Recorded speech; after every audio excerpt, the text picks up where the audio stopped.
Live from our studio here in Kokomimle, broadcasting to all 16 regions of Ghana on the Joy News channel, around the world on myjoyonline.com, on Facebook, on X Spaces, and on YouTube.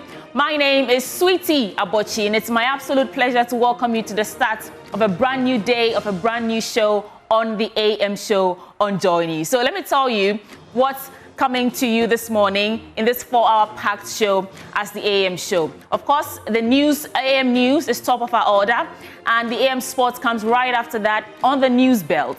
And then we get into our conversation, starting with the news review. Who's joining us for news review today? Kwame Nkrumah Botsio. He's General Secretary of the CPP. Professor Isaac Boydi is Dean of Accounting and Finance at UPSA. And Timothy Awonturim is former Member of Parliament for Busa North Constituency. 3 gentlemen joining us to review the stories captured in the newspapers. You want to stay with us for that. And for our big stories today, we take a look at government's decision not to renew Youth Employment Agency contract with Zoom Lion. And this is following a petition by investigative journalist and author Manasseh Azuri-Awuni. He says government will also increase the sweepers' fees, another sticking point around this controversial Zoom Lion contract. So we'll engage him on the show this morning for all the perspective, all the angles of this big story. And you want to join us with your comments and your thoughts across all social media platforms. We are Joy News on TV. Today is Friday, and so of course, Benjamin Akakpo will come your way with his blunt thoughts, and we have E-Corner later on with Nuela Karin Iyale. The AM show is sponsored by Waylead Properties, providing quality housing at affordable cost with flexible payment option. I do this with Benjamin Akakpo. So first on our order, the AM news coming up now.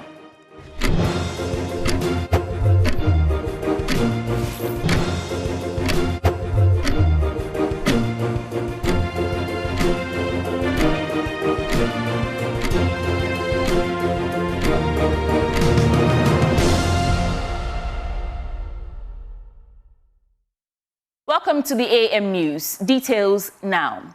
The minority in Parliament has launched a scathing attack on the president, accusing him of overstepping his bounds by intervening in the NCA's decision to shut down radio stations. They claim this move is a brazen assault on the authority of the independent constitutional body. There was a shock and panic when the Ministry of Communications announced their sudden shutdown. But just when it seemed like the plug was about to be pulled on these stations, President Mahama stepped in with a lifeline, a 30-day amnesty to pay their fees and get back on air. So the minority in Parliament was quick to cry foul, accusing government of heavy-handedness and political witch hunting. James Aveji is on that beat and reports.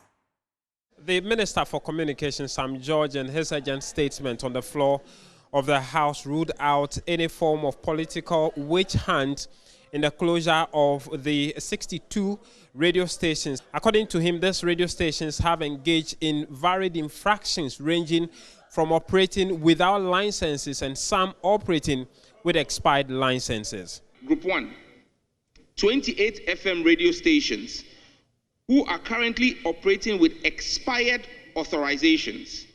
Despite the NCA instructing these stations to cease operations in 2024, several of these stations have continued broadcasting unlawfully. These actions constitute a violation of Section 2.4 of the Electronic Communications Act 2008. Group 2, 14 FM stations, which were issued notices of revocation for failure to establish operations within the required 2-year period following the grant of their authorizations. These stations later requested technical inspections but have not completed the process and have continued to broadcast. Group 3, 13 FM stations which applied for authorization to continue operating and have been issued provisional authorization but have not settled the provisional authorization fees in full. The last group of stations that we took action on this morning are 7 FM stations who have paid their provisional authorization fees but have not yet received final authorization in fulfillment of the technical and regulatory requirements under Regulation 54 of LI 1911. He then made the big announcement that the President, John Mahama, has directed that all of these stations be given a 30-day amnesty to correct these infractions. Mr. Speaker, a few minutes ago, His Excellency John Dramani Mahama, the President, directed that the Ministry of Communications, Digital Technology and Innovation work with the regulator, the NCA, to allow all the affected radio stations some additional time to correct the identified breaches within a defined time frame. Those who fail to do so shall have their authorizations formally revoked under the law. In line with this directive from His Excellency the President, the Ministry and the NCA have granted a further 30-day grace period to all defaulting entities. The matter then degenerated into a political conversation. The minority leader, Alexander Apanyo-Markin, for instance, dug into the archives of Parliament and pulled out the position of the now communications minister, who was then a ranking member on the communications committee's position on the same issue when it came up under the previous government. He established strongly that some of these stations, for instance, the Wontumi media, have been targeted by government.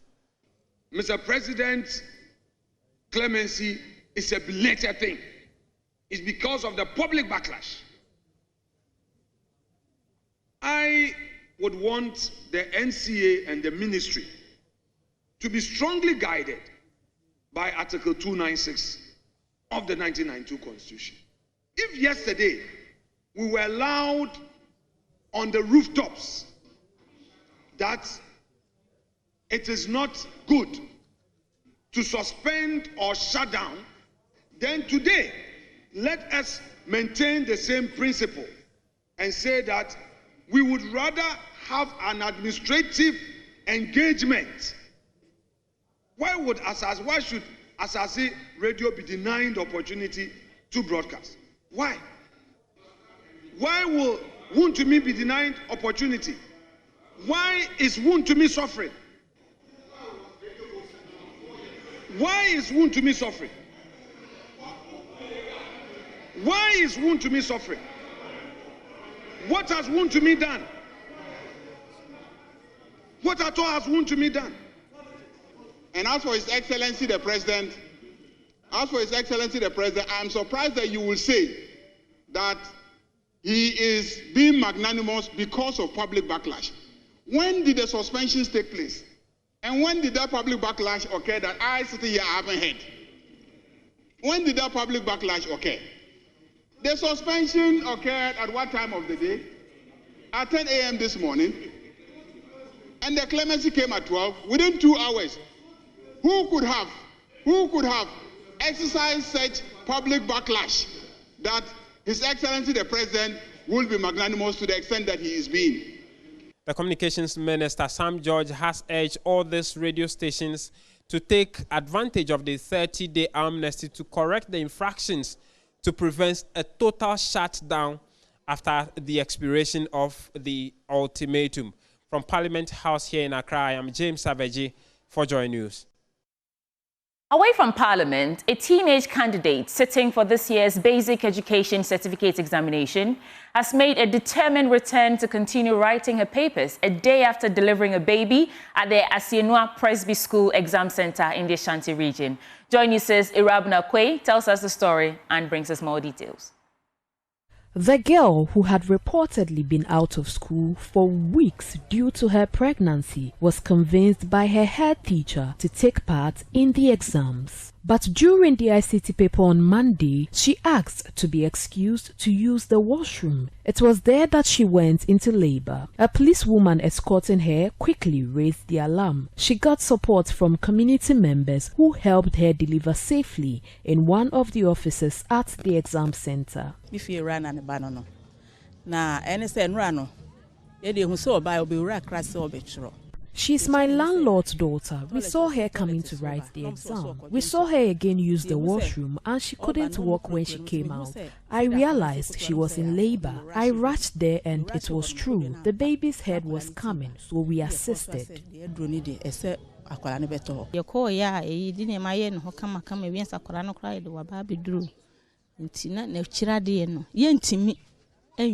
We went there to assist her and the baby was born. We can't cut an umbilical cord unless a doctor. She wasn't prepared before coming, so we were using dusters. They brought a cloth. We put the baby on her stomach, wrapped her in a cloth and put her in a car. I called her mom to inform her of what had happened. The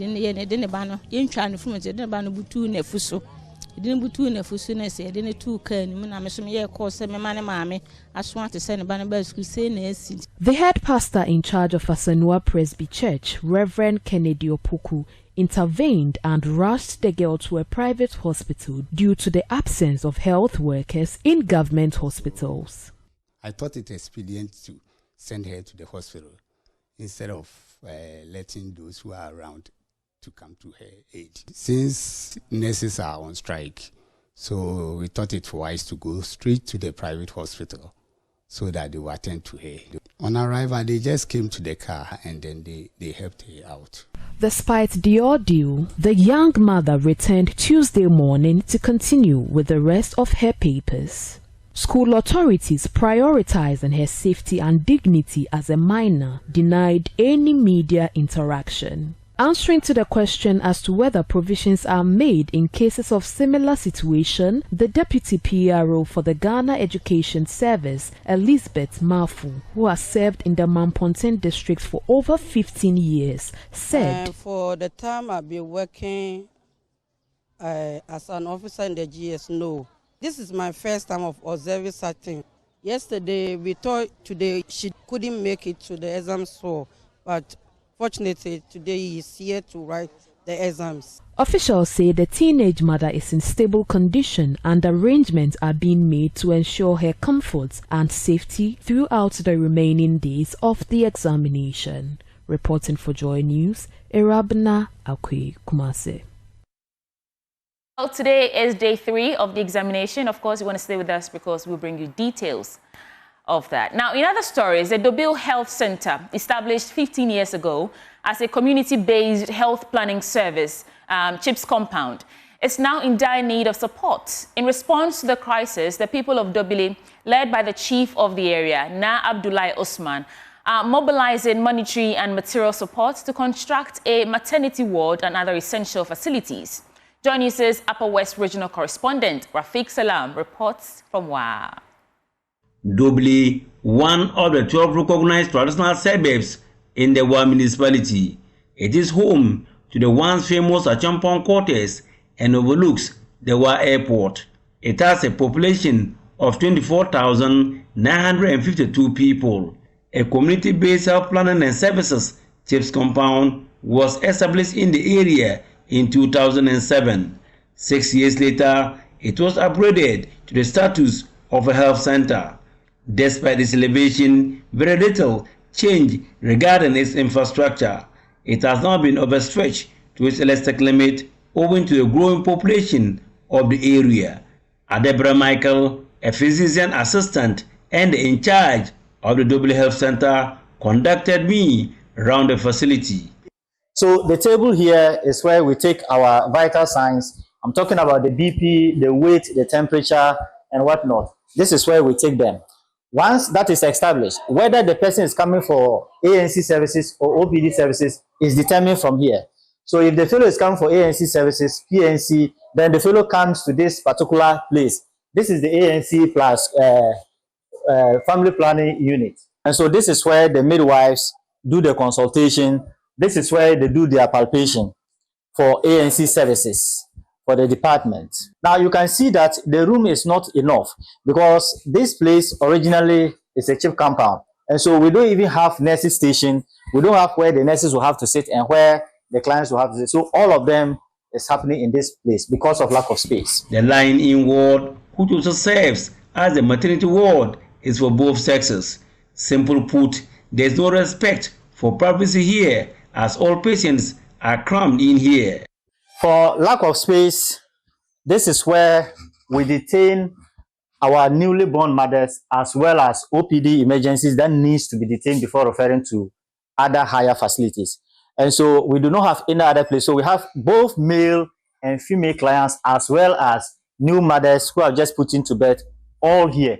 in this place. So this is our detention room for all sort of cases. Like I was telling you, you see that we have folders even on the floor because the space is not there. So storage of folders is an issue that we are challenged with. So over here is the labor room. And so this is where we receive our mothers who come to deliver. As you can see, my midwives, despite the strike, they are here working to make sure that the people are not left out in terms of healthcare delivery. And so we have 2 beds, but the actual fact is that one of them is functioning. This is the only functional labor bed, but this one is not functioning. And so after delivering the mother, the resuscitation takes place at this table where they are now, and the records of the client and the baby are done on this table.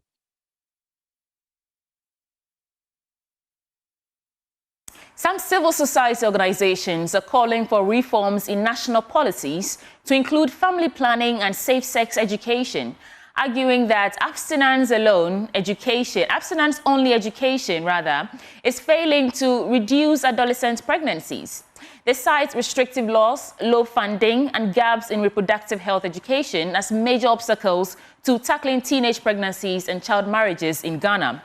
The country's teenage pregnancy rate is 15.2%, with Savannah and Ashanti regions most affected.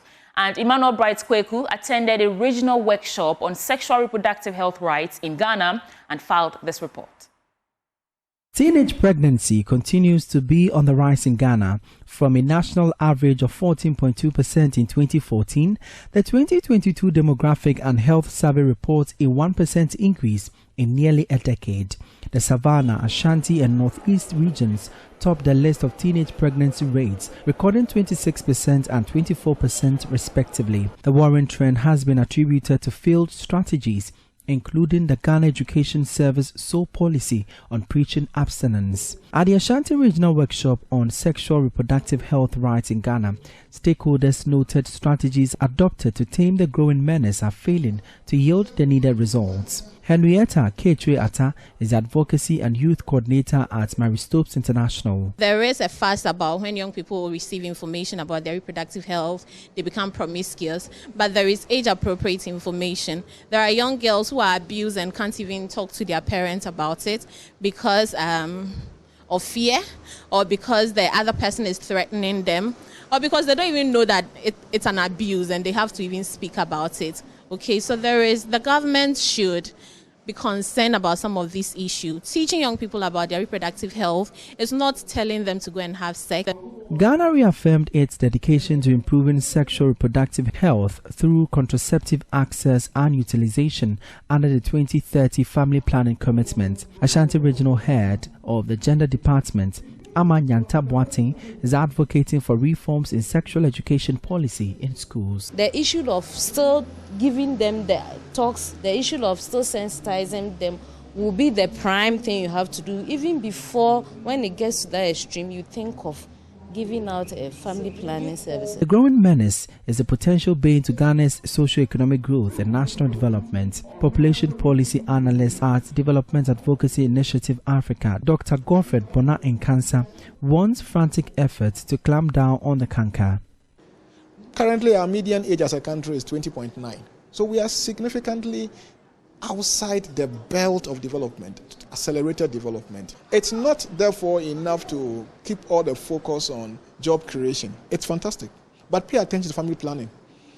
Pay attention to family planning. Let the families be capacitated to have the numbers they can take care of.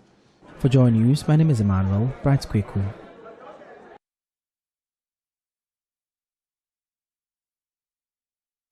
Amid growing concerns about youth migration across Africa, a global conference in Accra is turning the spotlight on the stories behind the statistics.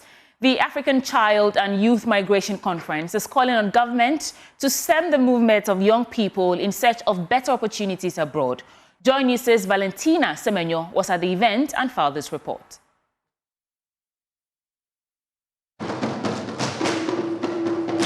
More than a gathering, the conference was a global call to action guided by African vision and voices.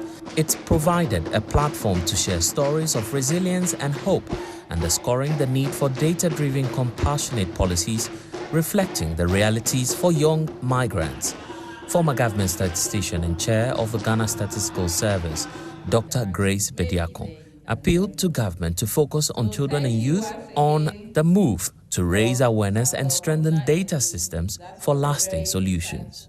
What the network is doing is to get attention focused on the children, child migrants, and the youth. And the idea is when you conduct a survey, you would want to hear from them.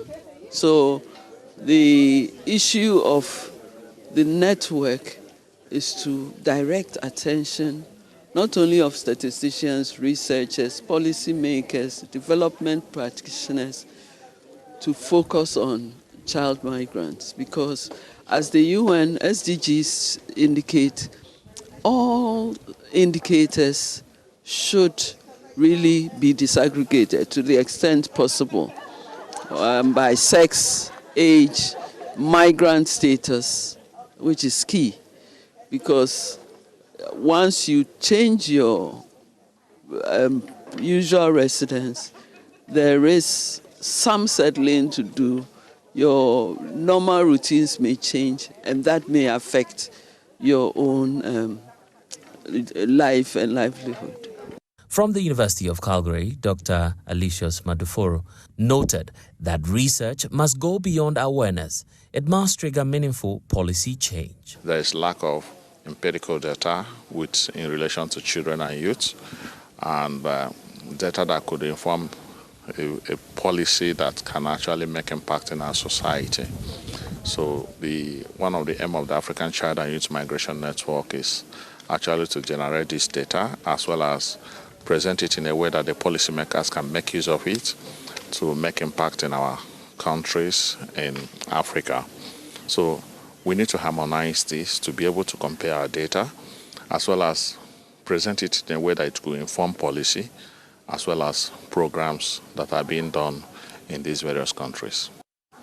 The African Child and Youth Migration Conference serves as a platform for uniting experts. Apologies for the bad sound there, but in other stories, amid growing global calls for meaningful youth participation in climate activism, many young people continue to encounter significant barriers. These challenges include limited access to funding, lack of institutional support, and inadequate representation in key decision-making spaces. Although youth are often at the forefront of grassroots climate action, their efforts are frequently hindered by systemic exclusion and insufficient resources. As a result, their potential to drive innovative, community-based climate solutions remains underutilized. And my colleague, Maxwell Akloboto, was at the United Youth Initiative for Africa's Green Skills Readiness Program, reports for Joy News. With growing calls for increased youth participation in climate activism, many young people still face challenges related to inclusion and access to support needed to implement initiatives that advance the cause. Speaking at the Green Skills Readiness Program, Hajara Guba, a representative from the German embassy, highlighted how many youth continue to be sidelined in the crucial fight. The youth in Ghana are mostly left out, especially when it comes to climate policy integration and implementation. Most often, decisions about climate activities in Ghana, which involve the youth, unfortunately, the youth are not involved. Decision makers, especially government, just focus on their priorities, leaving out the youth. Ernest Berima, an entrepreneur who produces charcoal briquettes from coconut husk, lamented the numerous obstacles he faces from authorities who, in his view, should be creating a more supporting environment for those working towards climate action. However, due to the hardship imposed by these challenges, he was forced to let go 30 of his 35 employees, significantly impacting his business and the livelihoods of many. And once again, the challenge that we are going through is compliance. For you to get a certificate to operate as a startup in this country is very difficult. Mine, for instance, I needed EPA certificate. They came to do assessment as a startup. They were charging me 10,000 Ghana cedis. I need to get that certificate before I go to Energy Commission. They are going to also charge you over 5,000 Ghana cedis. If you're a startup as a beginner and a young graduate, how are you going to get this money for you to operate? I've sacked over 30 workers now. Out of the 35? 35. I've sacked 30. Ernest also called on relevant stakeholders to provide support that could make their work easier and more favorable.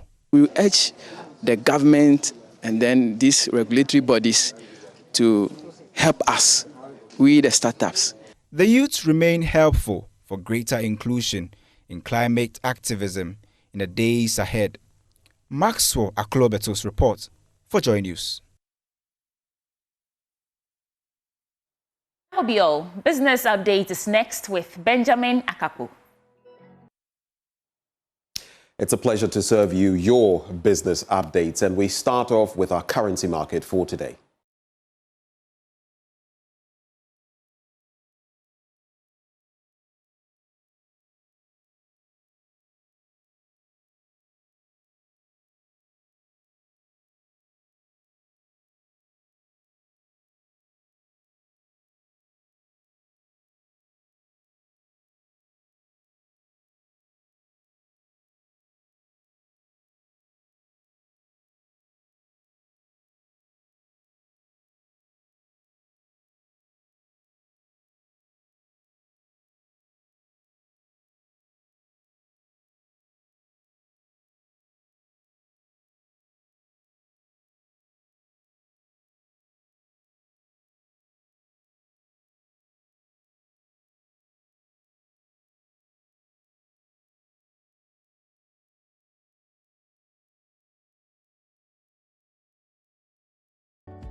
Let's dig into our stories now and expect the prices of some foodstuffs on the market to start dropping by some significant margins from next month.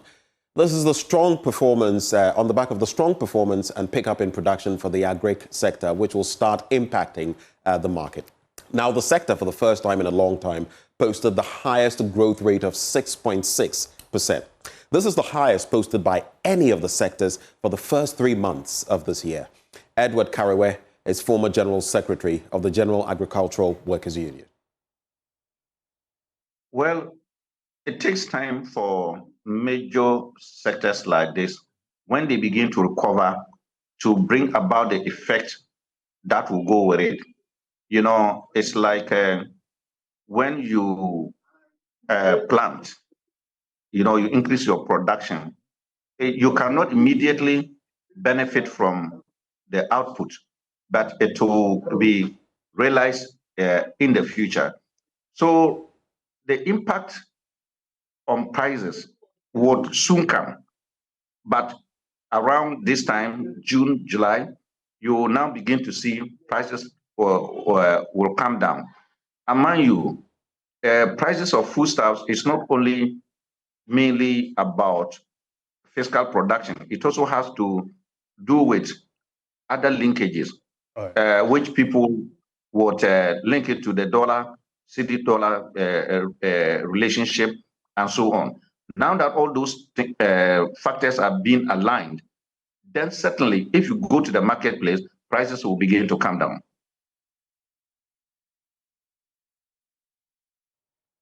Now, Ghana has been ranked 8th among Africa's top 10 manufacturing countries, according to a report by the African Exponent, an analytical business information source for entrepreneurs and potential investors in Africa. The next report has more on that. The report stated that Ghana's long-term focus on value-added manufacturing in agriculture and cocoa has transformed its industrial landscape. Again, the One District, One Factory initiative has fostered small and medium enterprises SME growth, while established firms like Casapreco and Funmilk extend Ghana's manufacturing reach internationally. According to the report, within the last decade, a few countries have stood out for hosting the largest manufacturing companies in Africa, both in scale and influence. South Africa came first, followed by Egypt and Nigeria in second place and third place respectively, Morocco fourth, Kenya fifth, Algeria sixth, Ethiopia seventh, Tunisia ninth, and Zambia 10th followed suit. The report stated that South Africa is Africa's most industrialized nation. Its advanced infrastructure, diversified industrial base, and global partnerships, especially in the automotive and chemical sectors, make it the continent's undisputed manufacturing giant in 2025. The leading sectors are automotive, steel, chemicals, and food processing.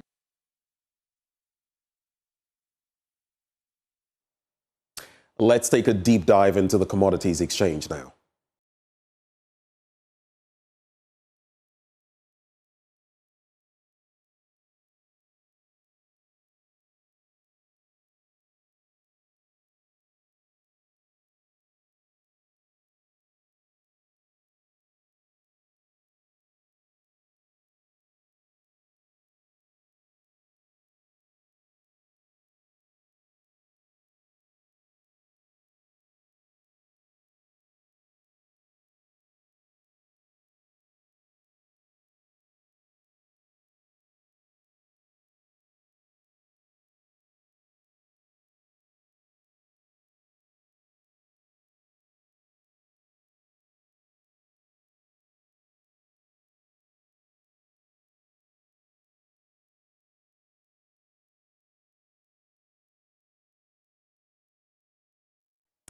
Well, thank you for staying for your business updates. And in the spirit of supporting small businesses, I'd like to say thank you to Mudasiru of Zero Africa. If you see me clad in this beautiful shirt this morning, it's courtesy of Mudasiru Zero Africa. He has some interesting packages ahead of Father's Day. I'll be telling you about that in the course of the show. But for now, let's lean right into sports. And what can you expect?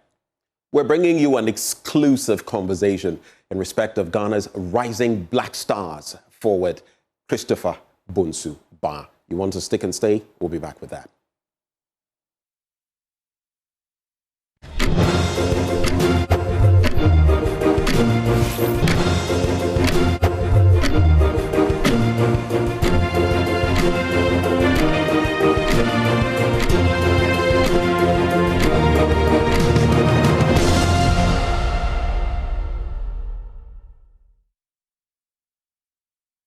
Just 12 games for Salzburg, you move to Genk.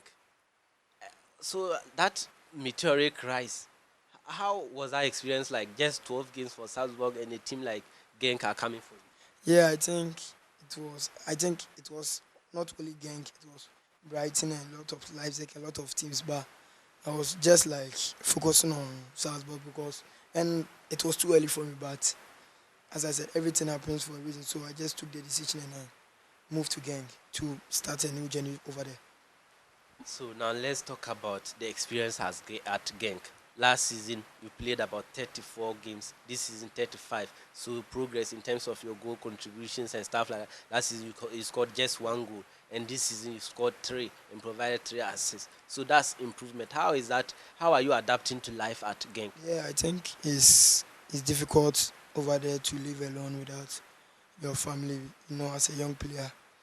To move to Europe alone and live alone without your family is quite difficult, but at the same time, you have family there, the players over there, the coaches, everyone, they are your family. So I think over there you have family there, but when you move to the team or when you go to training, they are your family. But outside the team or outside the field, it's quite difficult for you to be alone, but I have friends over there, so they used to come around for, I think we just have to have fun, let's say play game and have a conversation. So those things are keeping me, I think, just helping me over there to continue my career over there.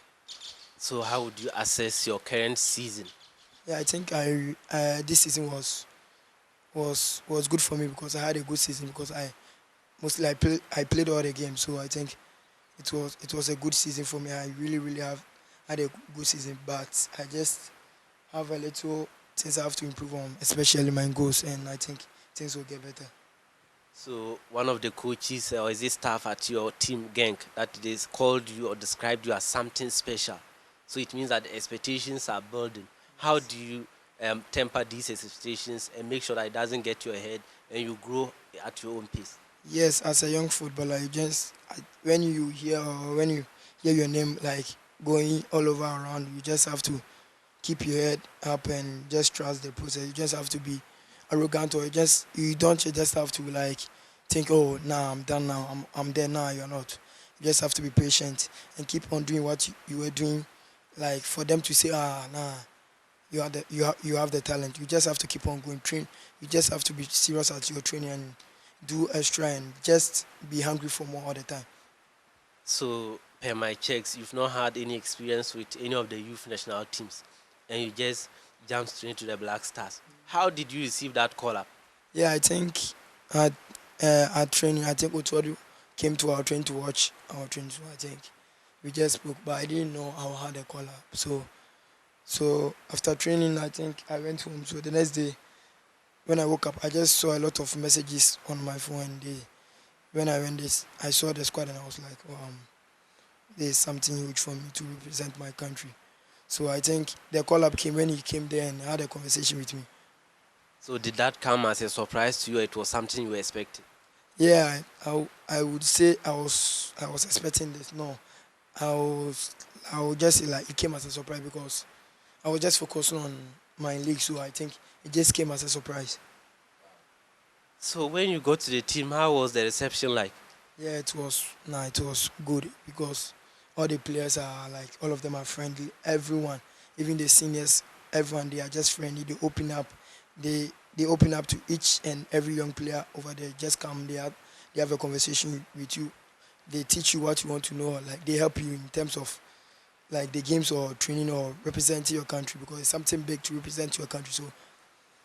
So when you got to camp, who was like every day coming to you, do this, this is what will help you get into the team and stuff like that? No, I was not having anyone, or no one was not coming but as I said, I used to go to Jordan to talk to him and share some conversation with him to just give me advice in my football career. We saw those pictures and they were quite good to see. Like you just got into camp and we've seen you going to Jordan for advice. What was the conversation with Jordan like? Yeah, I was just telling him we all admire him. Like he had have a fantastic career, because to reach this level is not easy. So I was just asking him how did he do. He should just give me some advice. Maybe I'll go with it. So you got your first call up in March for the World Cup qualifiers, but you had to wait until the Unity Cup games that just happened last month to make your debut. Going first and not getting the opportunity to play, how was that experience like? No, I think the experience was very good, but I will not say like I was just thinking. No, even just having a call up to represent my country was huge for me. So I was just happy around and just enjoying the moment at the camp. And now, after making your debut, how do you assess your performance in those two games against Nigeria and Trinidad and Tobago? Yeah, I will not say how do I assess my performance. I think I will leave everything to the coach, because he was the one who was watching the game. So he have to tell me like I did well, I did not do well. But for me, I think I just gave my all to the country and to help the nation. Yeah. Okay. So when you found out you were going to play those games, like you were going to start, how was that feeling like? Yeah, when I heard I was going to start, I was just happy, and I just said, nah, this is the moment. I should just enjoy the game. That's all. Because I didn't put any pressure on me, or I'll say, oh, no. I just went out and enjoyed the game. Yeah. So you played with seasoned players like Jordan, as I said, and there were quite a number of Gideon Mensah and stuff like that. So, like, how does that experience help you growing up into the national team? Yeah, I think you playing with this kind of players helps you a lot. You learn a lot of things from them. Their confidence on the ball and everything. Like when you see them holding the ball, when you see them how they play, you see like, nah, like, yeah, you can also get this confidence to do what you want to do. So I think their confidence really helped me a lot.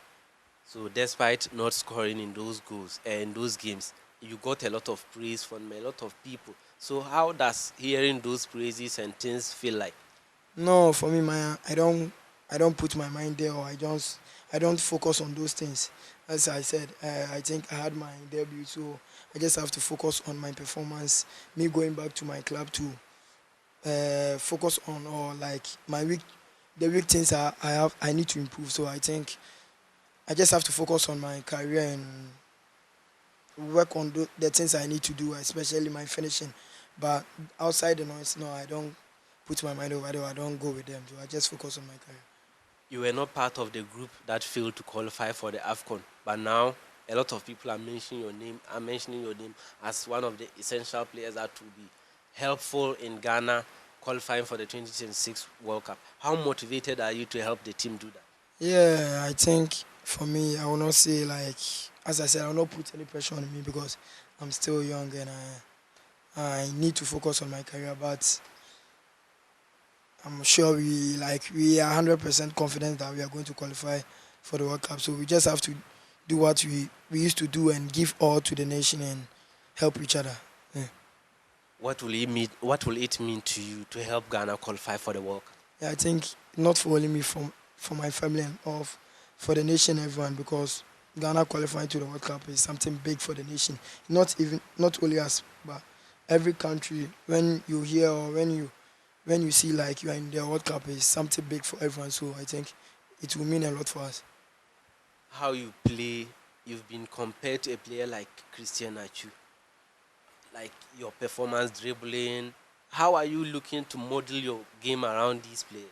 Yeah, for me, I think them comparing me to them is something good, but I will not say like I'll focus on those things because Christian Achu and those are top players now. They are legend and like you cannot compare yourself to them. But them comparing me to Christian Achu means I'm doing something good, so I have to keep on doing what I'm doing. So Ghana qualifying for the World Cup and you being with the squad to be played in the US, what will it mean to you to be part of the Black Star squad for the 2026 World Cup? Yeah, for me, I think it's every player's dream to be part of the national team squad to the World Cup. But as I said, when you focus on those things, you cannot perform. You just have to trust the process one after the other. Now I go to my club and I focus on my club and I give all to my club and we'll see what will come next. So you are quite young. You have a contract with Genk until 2028. What are your short-term goals and long-term goals for Genk and going forward? Yeah, for me, I want to help the team. I want to give my all to the team and I think help the team to achieve what we want to achieve and qualify for the Champions League and the rest. So I just have to give all to the team in every game. I just have to go all out and help the team. And just, as I said, we take it from there. No need to rush the process or no need to jump or in a hurry. Just have to take your time. Okay. So still on that, in the next few years, where are you seeing yourself at stuff like that? In the next few years, or I think, as I said, it's all part of the pressure you put on yourself. Maybe you want to reach here, so you just, for me, I think I'm in Genk now, so I'll focus on Genk and I'll just, as I said, just enjoy my moment over there because I'm happy over there and trust the process and we'll see what will come next. Yeah, not putting pressure on yourself, but every footballer has dreams. Like which teams are you looking to play in future? Yeah, for me, I just want to be in the top 5 European leagues in the world. Yeah. Do you have any favorite team or league, like Premier League? Which of them is your favorite and which of them would you like to play in before you retire? Yeah, I think I used to watch all of them, but for me, I think I don't focus on those things like I want to be here and I want to be. No, I just love watching football, but for me, I'm in Genk now, so I'm happy over there. Okay, now let's talk about giving back to your community. When you come back like this, a lot of people see, oh, he's from where I am from. What stuff are you doing to give back to your community? Yeah, I think I organized a tournament at where I grew up at Francho. So I think giving back to your community is something that will help each and everyone over there. I think you can't do everything for all of them. You just have to do what you can to help them or just to let them know that like you haven't forgotten them. So I think giving back to your community is something good and something is a blessing for you. How you've grown in football has become an inspiration for a lot of players. Just moving from Shooting Stars to Salzburg and playing just 12 games there and going to Genk. What advice will you give to young players growing up? Yeah, I would say just be yourself, trust in God and pray a lot to God and just be you. Don't change your style of play for anyone or just be you and enjoy every game you go on. When you step on the field, just enjoy the game and train more. Believe in God and enjoy the pains and everything. What is your favorite food? You know I'm a Shanti guy, so fufu. What is special about fufu? It's just special to all of us because it's something like you cannot live without it. Fufu is like me growing up. We just used to eat fufu. So whether you like it or not, you don't have choice. You just have to eat it. Yeah, but it's my favorite. I love it. What team did you support growing up? What team did I support? Genk. Who is your favorite player in the world now? Favorite player in the world now? For me, Messi. And our favorite player in the world now? Messi, yeah. So who is your favorite musician? I have two. I didn't say it one day, but I'll say Koku Smoke and Shatawale. Yeah. So what is your favorite song now? Koku Smoke, Hold Tight, and Shatawale, If I Call It. So your favorite player to win the Ballon d'Or? Yeah, for me, both of them are my favorite. So anyone who win, I'm okay. So your favorite Black Stars player? My favorite Black Star player all time, Christian Achu. So who is your football idol growing up? Christian Achu. Jude Bellingham or Vinicius? Vini. Vinicius or Mbappe?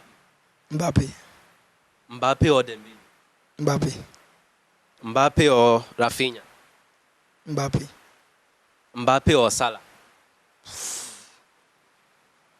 Mbappe. Salah. Mbappe or Mane? Mbappe. Mbappe or Haaland? Mbappe. Mbappe or Lamine Yamal? Lamine. Lamine Yamal or Desiree Doué? Lamine. Lamine Yamal or Kevin De Bruyne? Lamine. Because he's doing well. Yeah, he's really doing well. You know, this age and he's performing and showing himself at the biggest stage like Champions League and Euros and La Liga. Yeah. So he's really doing well. And I like his style of play too. When you watch him, how do you feel? You are both left-footed. So how do you feel and how do you see yourself being that exciting? Yeah, because when I see like at this age and performing against this kind of big players, Inter Milan, and showing yourself like you are Lamine at this age is something like you don't understand, because at this age and performing against Inter Milan and this big club is something you will never understand at this age. Yeah. So now you've become an inspiration, as I've said, to a lot of players. People are excited to see you play. Now, as we wrap up, what message do you have for Ghanaians and your future with the Black Stars? Yeah, I would just say like they should just remember us, not only me, all the Black Star players in prayers. Like they should just pray for us so we can take them to the World Cup, and I think we will see what will come next. But for now, we just, as I said, we don't need to jump or rush or think about what will happen in 2 years or 3 years. We just have to think what will happen today or tomorrow, the present. So I think they should, for now, we just want to qualify for World Cup, so they should just remember us in prayers. Do you have any other thing to add? I will just thank my bosses and my managers, Boss Joe. He have helped me a lot in my career. My manager, Isaac Ansa, one of Shooting Stars, my coach, Sulen, my dad, and my family. I think all of them have helped me in my career. So I'll just give thanks to them and give thanks to God. It was a pleasure talking to you, Christopher Baah. Thank you so much for having this conversation with me.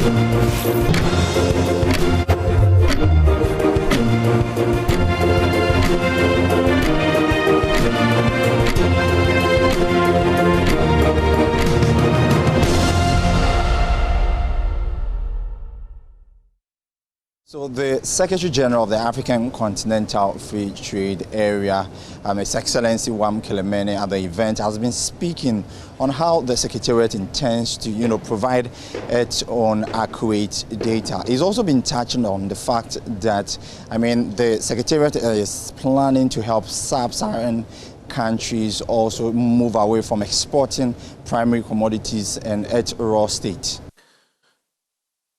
By some accounts, and the accounts vary, intra-Africa trade ranges between 15 and 18%.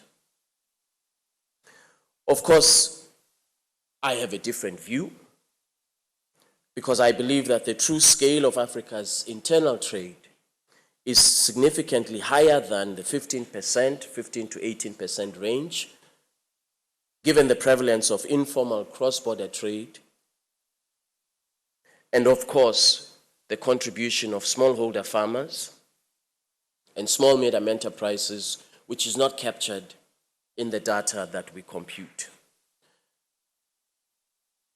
So we have to provide the evidence that intra-Africa trade is higher than the range of 15 to 18%, and the AfCFTA Secretariat is working on that, and soon we shall be in a position to announce what we believe are accurate figures that express intra-Africa trade. Nonetheless, this does not mean that we must relax our resolve to ensure that intra-Africa trade not only creates opportunities for small medium enterprises, for young people, for our agricultural informal traders, but that it does indeed contribute quite significantly to Africa's overall economic activity. And as Gabby mentioned in his remarks, our trade has often been extractive, exporting raw materials, unprocessed goods to countries abroad to import those goods or products as finished goods. Chief economist at the AfCFTA Bank, Dr. Iyemi Kale, at the event has also been speaking about how the bank intends to, support these local businesses, to thrive amid economic challenges. I think if you listen to the different conversations we have had today, you will see that this is not a talk shop. We are not here to speak about what Africa can do. We are here to invite Ghanaian businesses, the Ghanaian public and private sector, to come to the IATF 2025 in Algiers. Now, what we do there is not a talk shop. We are here to connect African businesses. It is a well-established fact that one of the ways the African governments, the African continent can develop very quickly is if we increase intra-African trade, if we trade more with ourselves. And that's what the IATF is all about. So what we are doing here is essentially to invite people to take advantage of that IATF platform for business. It's not a talk shop. We're actually doing exactly what you asked. We're moving from talking to solution. Part of that solution is connecting African businesses. And that's what the IATF does. Connecting African businesses, you'll be able to sign deals with yourselves. You'll be able to understand what a business in a different country is doing. You connect those businesses, you connect companies and businesses across Africa together, and it's that way that we now start to work together. We start to increase intra-African trade, we start to trade more with ourselves, and with that we become less vulnerable to global economic shocks, and the continent starts to grow and starts to develop a lot faster. So that's exactly what we are doing here. It's not a talk shop. We're not profiling solutions. We're essentially saying, look, there's this platform that African countries can benefit from, and we're letting people know that they should take advantage of it. $44 billion in deals that have been signed. I can't particularly give you the details of everybody's business because those are personal transactions. But yes, that's exactly what I'm saying.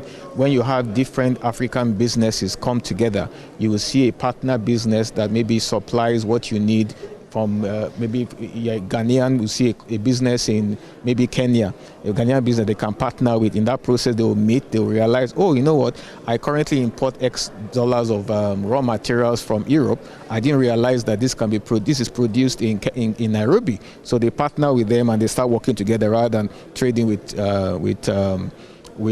European or America or the American region. That's exactly what the IATF does. It's essentially linking businesses together.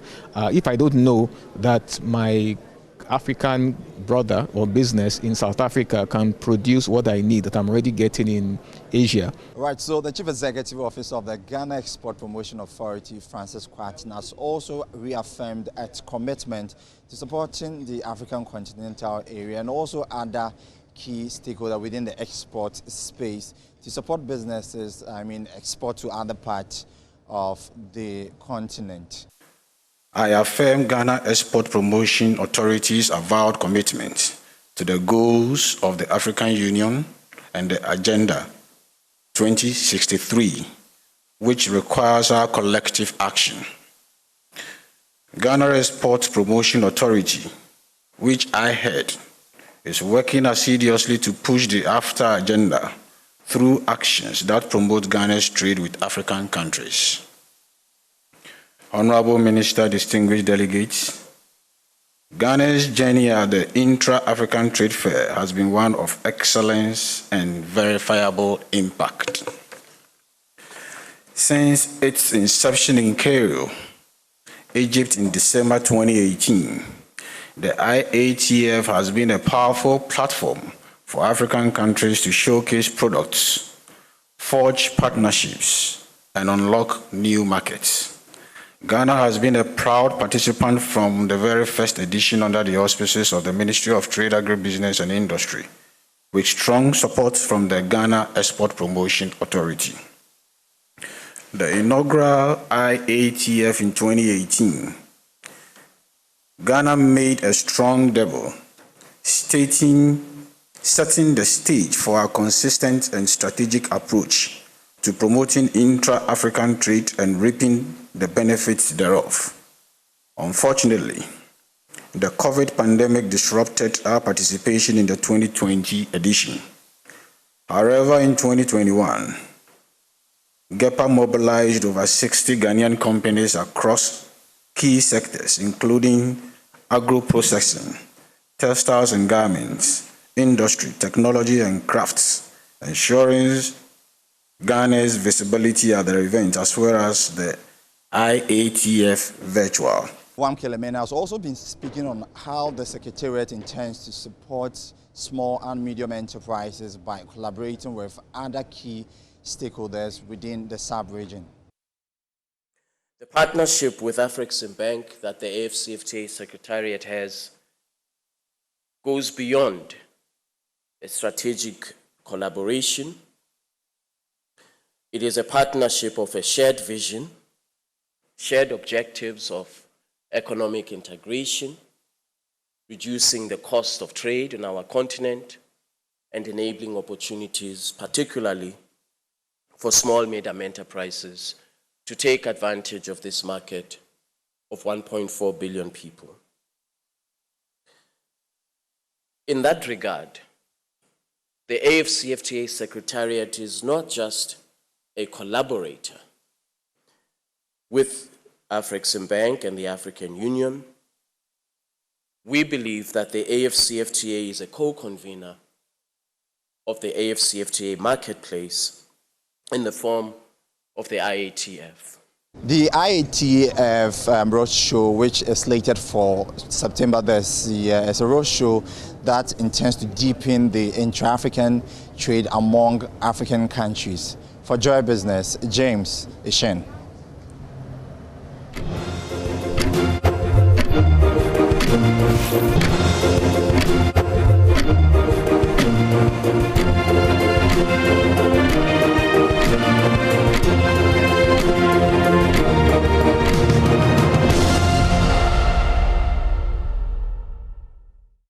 Welcome back to the AM show, and thank you for your patience staying with us and waiting for the news review. We are well into the second hour of the AM show today, and the AM show is sponsored by Waylead Properties.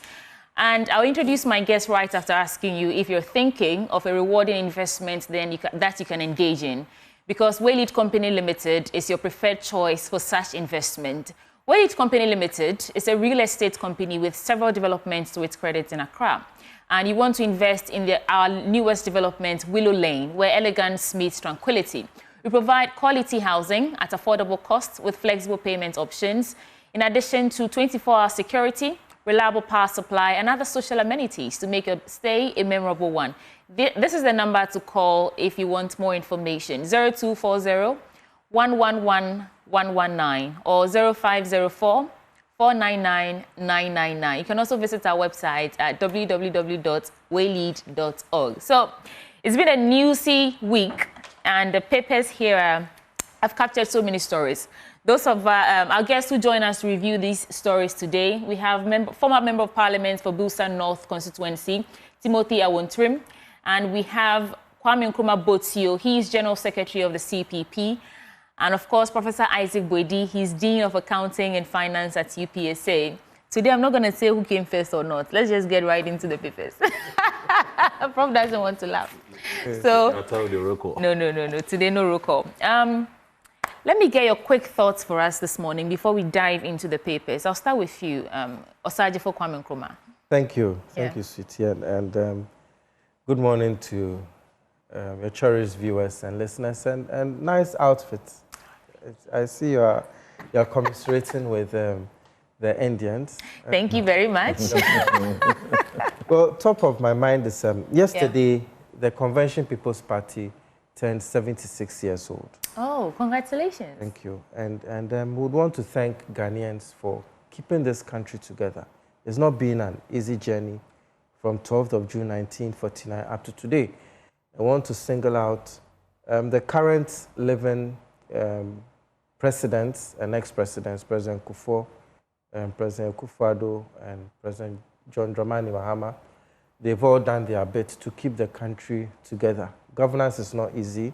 They are not perfect, but we want to thank them and all Ghanaians. And we say that we are still struggling in a way, but we will get there. And we also want to wish, as a party, the current BC candidates, we wish them all the best, even though we've heard some unsavory stories of one young lady going into labor during the exam and then coming back the next day to write. I think as much as things may be rosy on the surface, we shouldn't forget that charity begins at home. We shouldn't forget the moral upbringing of the boy child and the girl child. That's what we have. Well, thank you so much, Nana Kwame Nkrumah Botsio, and congratulations on your anniversary. You're older than the independence of the country. Yes, yes. Okay. Mr. Awontrim, what's on your mind today? Colorful outfit. Thank you. Yeah. I'm trying to. Let me not leave anyone out. You're all looking dashing this morning. Beautiful. I like his outfit. The top is beautiful. Yeah. Let me say good morning to Osajifo, party secretary, and to Prof, and to yourself, and to our viewers. Mine is just simple. Yesterday, the issues of the nurses and then their emoluments or so came up, and I listened to one MPP commentator who was busy serializing what Sami Jenfi is taking and making a comparative analysis to what a nurse is taking. You see, when we do such analysis, it doesn't help in the cause. You cannot say that because my brother is a professor and he's taking this, Tim, who is ABC, should be, and why is he taking so? Yeah. It does not help in the discourse. And we know what we are doing. If you make such commentary, you are deceiving the public and you are not helping to resolve the matter. These matters that concern the people, whether they are teachers or public servants in general, they are serious matters. And for politicians like us, when we come, we should face the truth. We've all been part of the decisions or indecisions that we've made that has brought the public service to this low. For instance, let me put it on record that no government appointee now is taking the salaries that they were mentioning. First of all, if you are appointed, if the president appoints you as an acting CEO, you must first of all go to the Public Service Commission. They would interview and give you a formal letter of appointment. When that is given there, it is specified on it what you take. So where were they getting those figures and banding about? If the president appoints you, you must first of all go and face Public Service Commission panel. Yeah, but Sami Jemfi's case, in the gold board, the documents, we saw the amount of money that he was supposed to be taking as salary. No. So it became public knowledge. No one I thought I saw that. I just want you to go tell on, you I'll that, find it. Yeah. Yes, and beyond that, no appointee. You must first of all go to the public. That's why they are acting. And if it means that you are taking so much an amount or so, you came and met it. So that is where you are starting. It can even be reviewed down or up. So if the Public Service Commission, and you could go to the interview and then you are not even qualified to be there. So for me, when issues of public discourse come out, we've done this for a long time. It hasn't helped the cause of this country. Let us be much more nationalistic and passionate so that we bring peace and tranquility into our public sector and then to the people of Ghana. Don't let us put information as if you were there, you would not benefit from it and that you are enjoying. You see, it leads to a situation where it's like, it's mere propaganda and jealousy, and we should put that as politicians. Okay, thank you. I mean, on the case of the nurses, there's no comparison there. We shouldn't even be comparing the situation to anyone. So I understand what you're saying. What is due them? Yeah. Okay. Yes, let's give them what they are due without necessarily blowing out of some unnecessary comparisons at all. It won't end today anyway. Okay. So, Professor Izibwedi, it's your turn now. A few weeks ago, I was here, commended this administration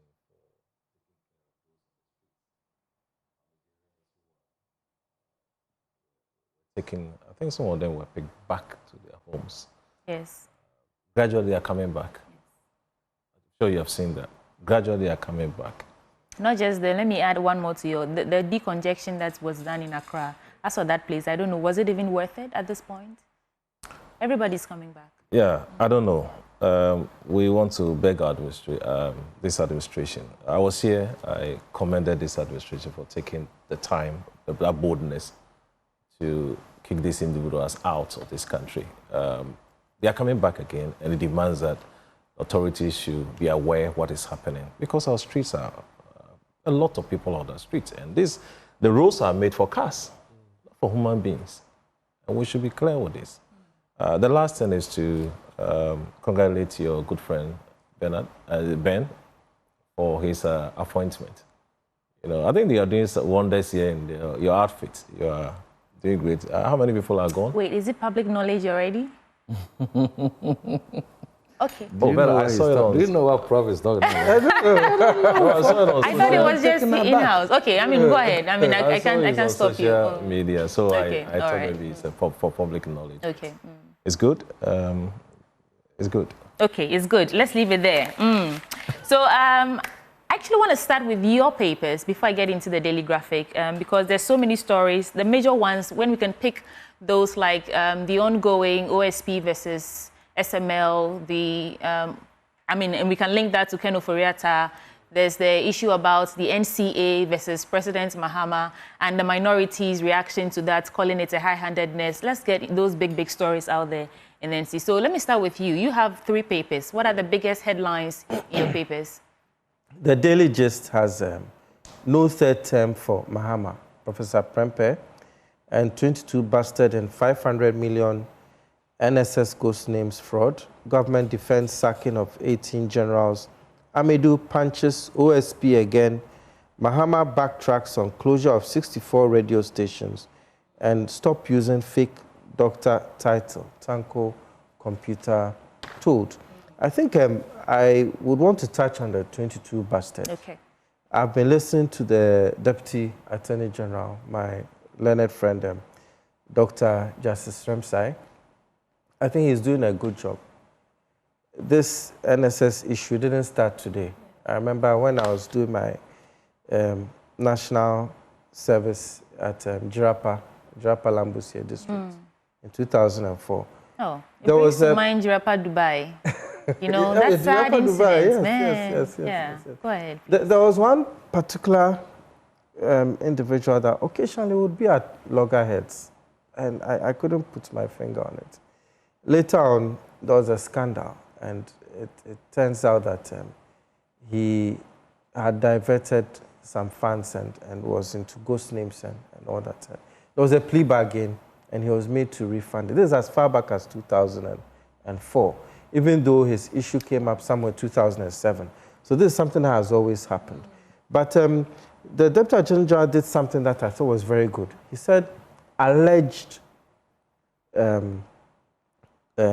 misappropriation of funds. I like the way he used the term alleged. Okay. I can see that he's not playing politics with it. He's getting down to the ground.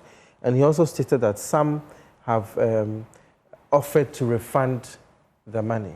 Certainly a crime is a crime. And of course, even if there's plea bargain, the plea bargain also, as much as it's good, we refund our money because we need money for a lot of things, to pay nurses and all that. I think he's doing well by saying that it's alleged, and I suppose he's also, his brother, the OSP, also recently in the NPA scandal did not mention names. It's a good thing. They should proceed with their investigation because as a legal practitioner, there are a lot of cases that you say is game, set, and match, and at the end of the day, you realize that all the way to the Supreme Court, the accused person or the defendant may not have been found culpable, and yet his name has been dragged in the mud. So he's really handling it in a mature way. And then Mahama backtracks on closure of 64 radio stations. I was very happy to hear that. Okay. Because Minority will disagree with you, but let me hear you now. Because I was somebody that I really listened to the radio. I really listened to the radio, especially when I'm driving. And then I tuned into one of the stations, and the signal was strange. I'm like, what is happening? It's as if you could hear some static and then some music and static. Yeah. And then I heard that they had been taken off air. And it brought back memories of what happened to some other radio stations, which I wasn't happy about. I listened to radio across board, no matter the leaning of the radio station. I believe most of the radio stations are neutral, but some are known to lean one way or the other. I listen to them irrespective of that. It's good to get all the views. So when I heard it, it brought back memories of what happened to those stations when they were shut down. And I wasn't too happy about it because, the media is so important. It's so important. When the airspace was open, the radio waves were open. I remember Joy FM was one of the first stations. Yeah. I really remember it was one of the first stations. And since then, things have gotten better and better. We are more informed. So when it comes to dealing with the media, I believe that there should be more of negotiation. You don't just take such actions, even though I believe the law probably allows the Honorable Minister to do what he did. He's just doing his job. But I'm happy that His Excellency stepped in and asked for them to be put back on air. He has displayed fatherhood. Of course, I suppose Father's Day coming up, so he's being conscious of his decisions. And we also have stopped using... Okay, let's stay on those two stories. Okay. Let me get quick reactions, and then I'll come back to you. Mr. Wentrim, so what are your thoughts on these two stories? On the issue of the NCA, the NPP members of parliament are saying that NCA is an independent authority. The president ideally should not be interfering in their activities. So where is he getting the legal backing to say give them a 30-day window to see that if they can settle all those issues? You see, the majority in parliament should give us a break. Majority? The minority, led by Honorable Afenya Markin, should give us a break. Yes, status. We cannot change it by mere pronouncement of verbal utterances. Because the issue at stake is that the NCA is regulating, like lawyer said this morning, in accordance with the rules and regulations governing the space of our broadcasting and so on. So what the NCA and the Minister for Communication did was in accordance with law. For a president to give clemency or the power of mercy is also grounded in law because he's the chief executive of the state. And he can decide to use his clemency anytime he deems fit, notwithstanding the law. So I don't see why there should be a banter over whether what the president did was in law, is grounded in law or not. We all know that the Constitution allowed the president to use the prerogative of mercy to even pardon criminals and so on, depending on the nature of the matter. And if the issues of the closure of the over 60 radio stations and so on is in accordance with law, the same law grants the president that clemency to do it. And like he says, he's the father of all. And we know John Dramani Mahama very well, His Excellency. He's part of the media.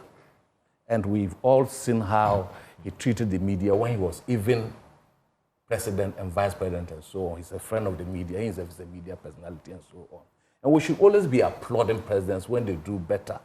We've seen in a situation where previously a government that was headed by Fenya Markin and his group, that over 100 radio stations were closed. Even the plea for clemency and the body language, their posture, even some of them were at the point of pain. Some of them even went to pay, and they refused. Then you turn around 360 degrees, and you should be applauding. You can go ahead to say that, yes, we do not need to do ABC, the ones who want the democracy to go on.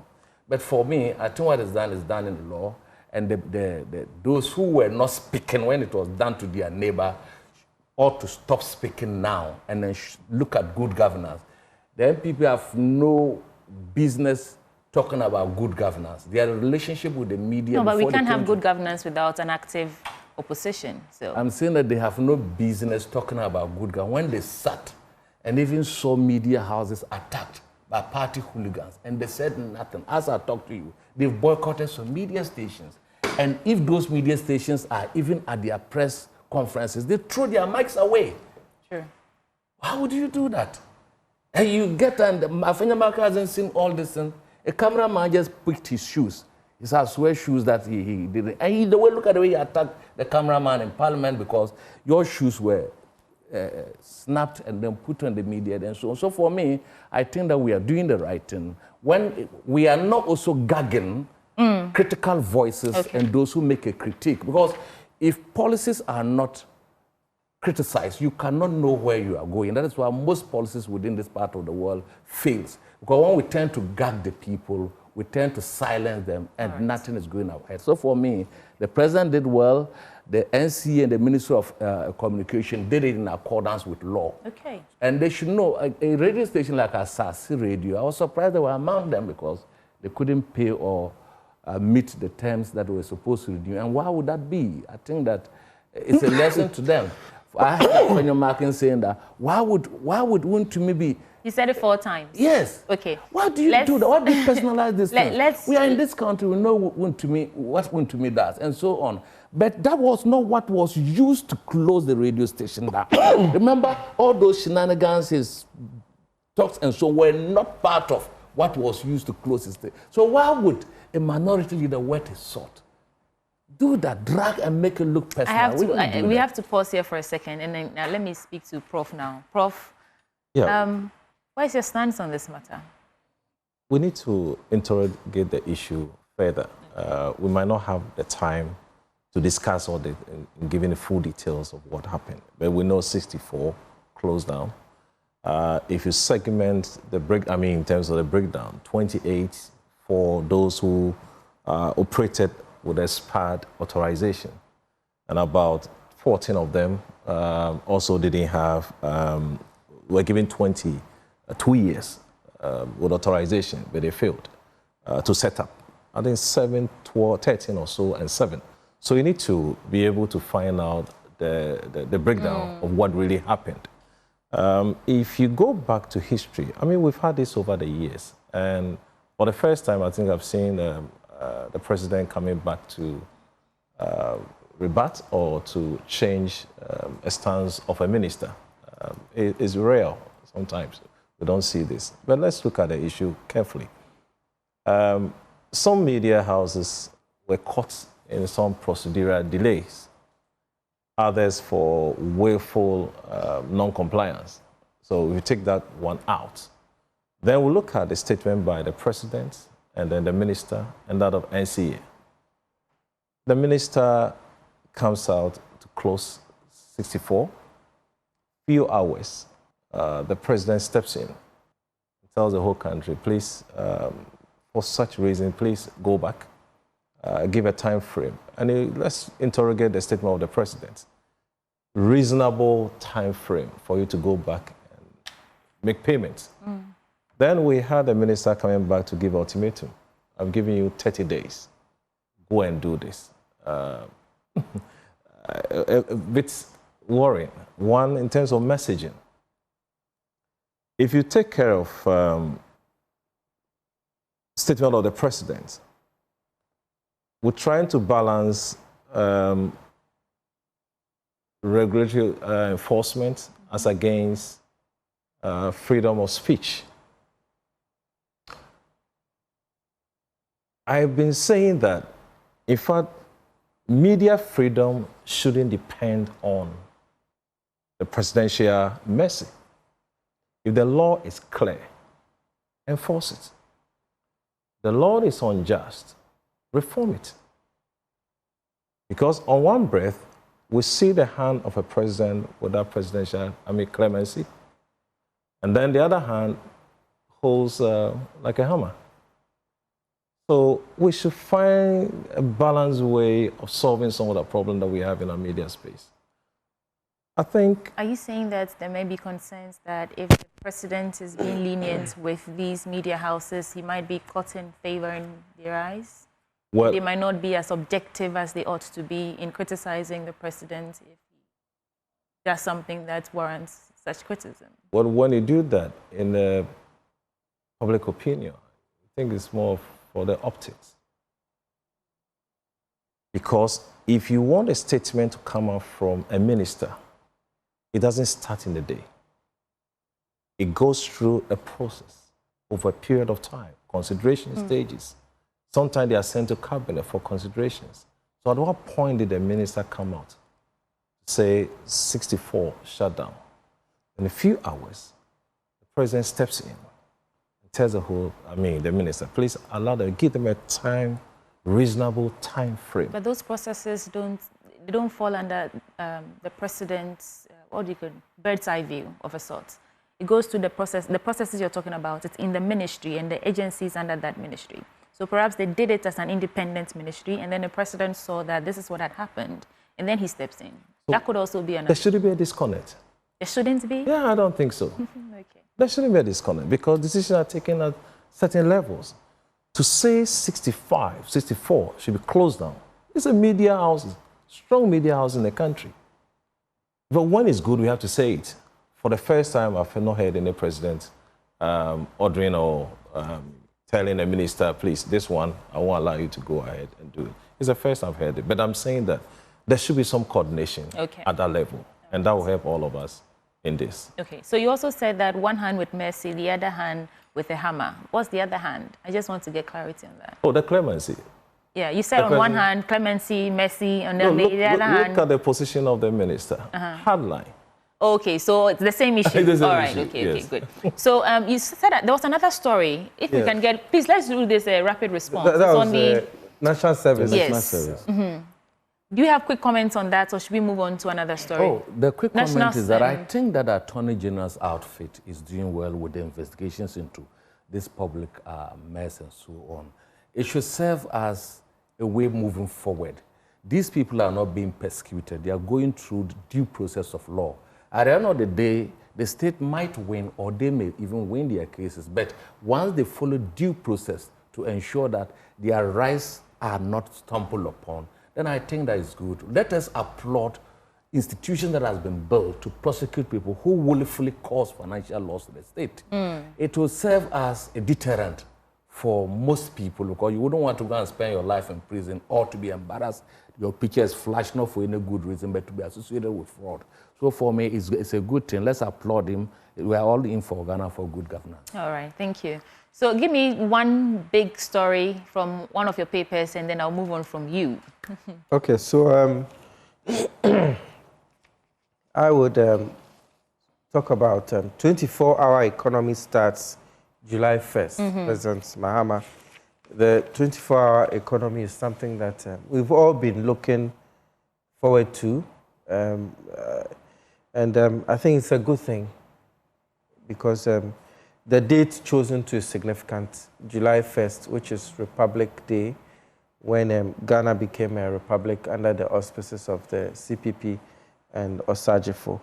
And I look forward to the start of the 24-hour economy. And it says here that the president made this known at when he opened the Horticultural Expo 2025. Yeah.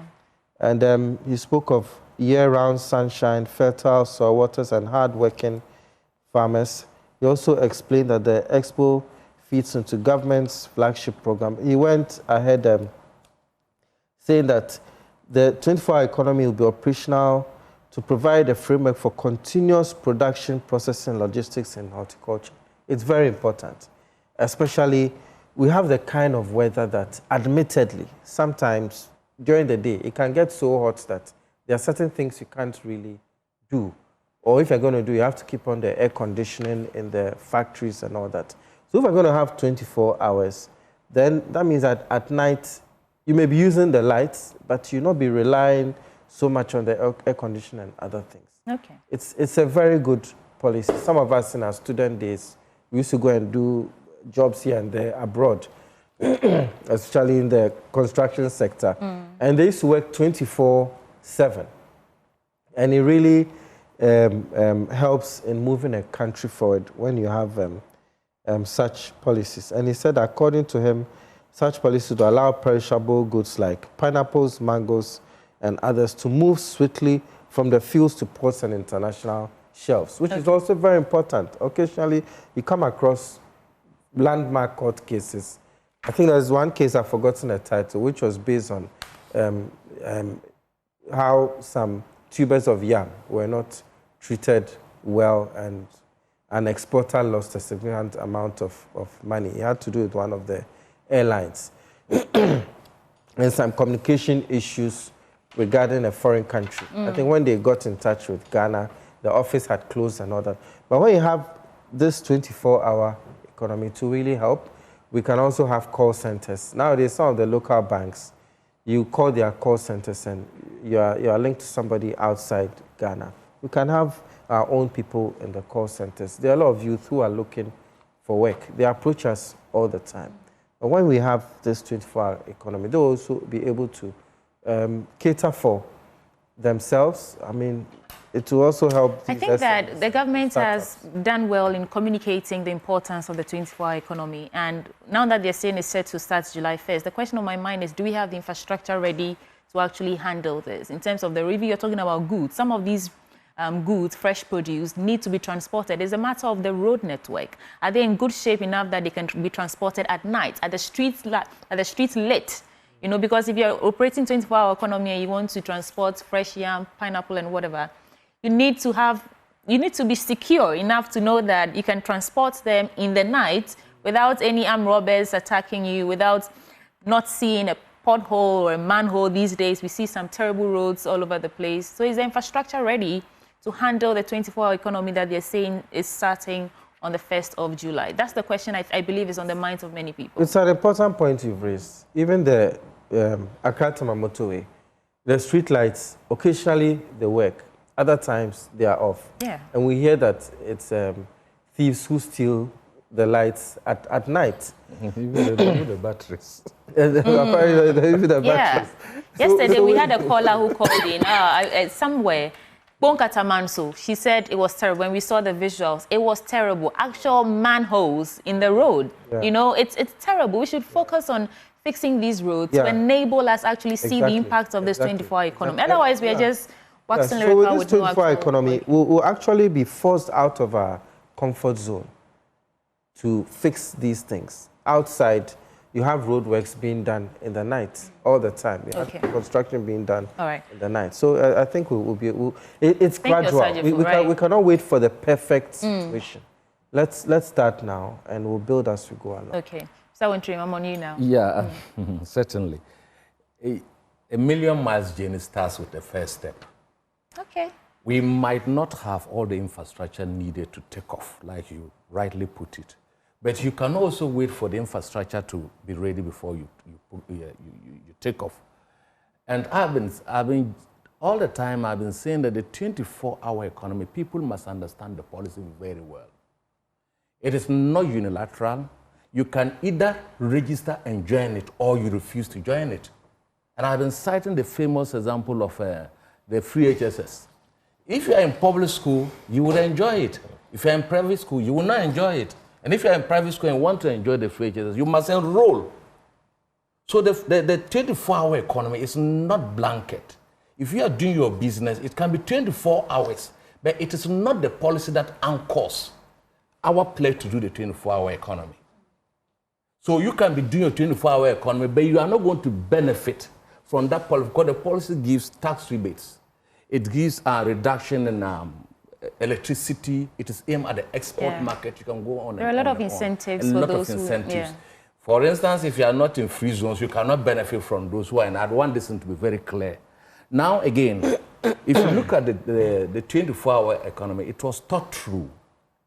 And I like the man leading it. It's Guzitano who is leading it. And it's a multifaceted project that would need most of the institutions coming on. For instance, 2023, statistics from the Ghana Export Promotion Authority tells us that non-traditional export alone gave this country $4 billion. $4 billion. Green money, unquestionable, it's not galamsey, it won't destroy anything. Now, it is also projected about by 5 years, non-traditional export is going to give us over $25 billion. Now, if you juxtapose this and try to woven it into the 24-hour economy, it basically comes to the same thing. That is why the president himself is chairing what is called Accelerated Export Development Council to promote exports as part of a broader strategy for economic transformation. Now, what we are seeking to do, the policy will come for public debate, like he has called for. It will come to Parliament. We'll all look at it. We'll give in our inputs. And I've also seen the CEO of Margins Group saying that it must also, a digital identity must drive the 24-hour, which we all agree because we are moving digital. Yesterday, I went to the Registrar General office to do some registration. I meant to one of our registration certificates.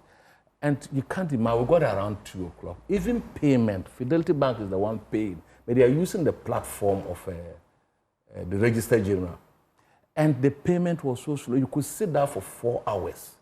And I was asking, why don't you create an electronic system where people can pay, for instance, mobile money? And the manager told him that, look, that is not, it is the platform, they are only collectors for it. And you can see the number of people. It's a place that you can start with a 24-hour program. Like the president said, I think the Tema Port and the Takra Report are beginning to also start the 24-hour policy. And then the Registrar General Passport Office are taken up. At least state institutions will be able to be the fulcrum around which this 24-hour economy is driven. And we should all applaud it. And it's just not that, it's also going to increase the number of employment that our team youth are. And then a place like the Palgo Dam will play a very big role because you was talking about irrigation. Very fantastic. So we would want to see the Palgo Dam come on by the close of the next year. And for us in the Upper East region, we can go there, I can travel from Sanama to Palgo and do farming for about a week and go back. It's been done always across the globe and so on. So it is a policy that has a lot of potentials, and it's a policy that when we properly implement it, it's going to solve most of our teething problems. Yeah, so that's the points that I think we all agree on. But I believe we spoke to Kojo Oponkuma sometime last week or last 2 weeks, and you were asking for some documents, clarity on how the direction of this policy and all that. The document is being done. He's in Parliament. He should bring it. He shouldn't I'm just trying to say that when it comes to the impact or the importance or how this 24-hour economy policy or whatever would turn the fortunes of the country around, nobody's debating that. But we want clarity. We want better infrastructure. We want systems in place before we... Okay, I agree, so you know that the policy would have to come to Parliament. It is in... I think the banner it would have been fully completed. It so we are waiting for that. Okay. Would be seen there. Inputs will also equally be brought in. Prof and his academic group will have to put their inputs there. Yes, you have to review it thoroughly. In fact, Prof, let's hear you out now on this. City is finally we've had a date for a smooth takeoff of that Mark talked about, the 24-hour. I'm a Ghanaian. Anything good, I will support. Because we live in an economy that we have structural challenges. Today we are making gains in terms of our city. But the structural challenges, they still remain. A country that consumes more than we produce. A country that imports more than we export. We have a challenge. So today we have the date set for July for the smooth takeoff of 24-hour economy policy. I mean, we thank God. Finally, we have it is here. It's here. But my advice to this administration is that stakeholder engagement have not been the best. Education on this policy has been a problem. We are finding it difficult even to explain what 24-hour economy is. Are we? Yeah, for me, it's so... Both of them have explained it quite well. Well, I've listened to a lot of government officials explain this 24-hour economy. I think... It's just an advice. I mean, we are here. We take it, Prof. Yeah, it's not an advice. Very important. We should educate people well. Stakeholder engagement must be there. And one key issue, energy issue. To drive 24-hour, you need a backup in terms of your energy crisis. You shouldn't have problems with energy. So if they want to implement this, we thank God. But those bottlenecks must be checked before we roll out. Other than that, we have a problem because don't forget, in the manifesto of the 20, how many policies or so? Manifesto promise, campaign promise of the NDC, about 25. Some have been completed, others still in progress.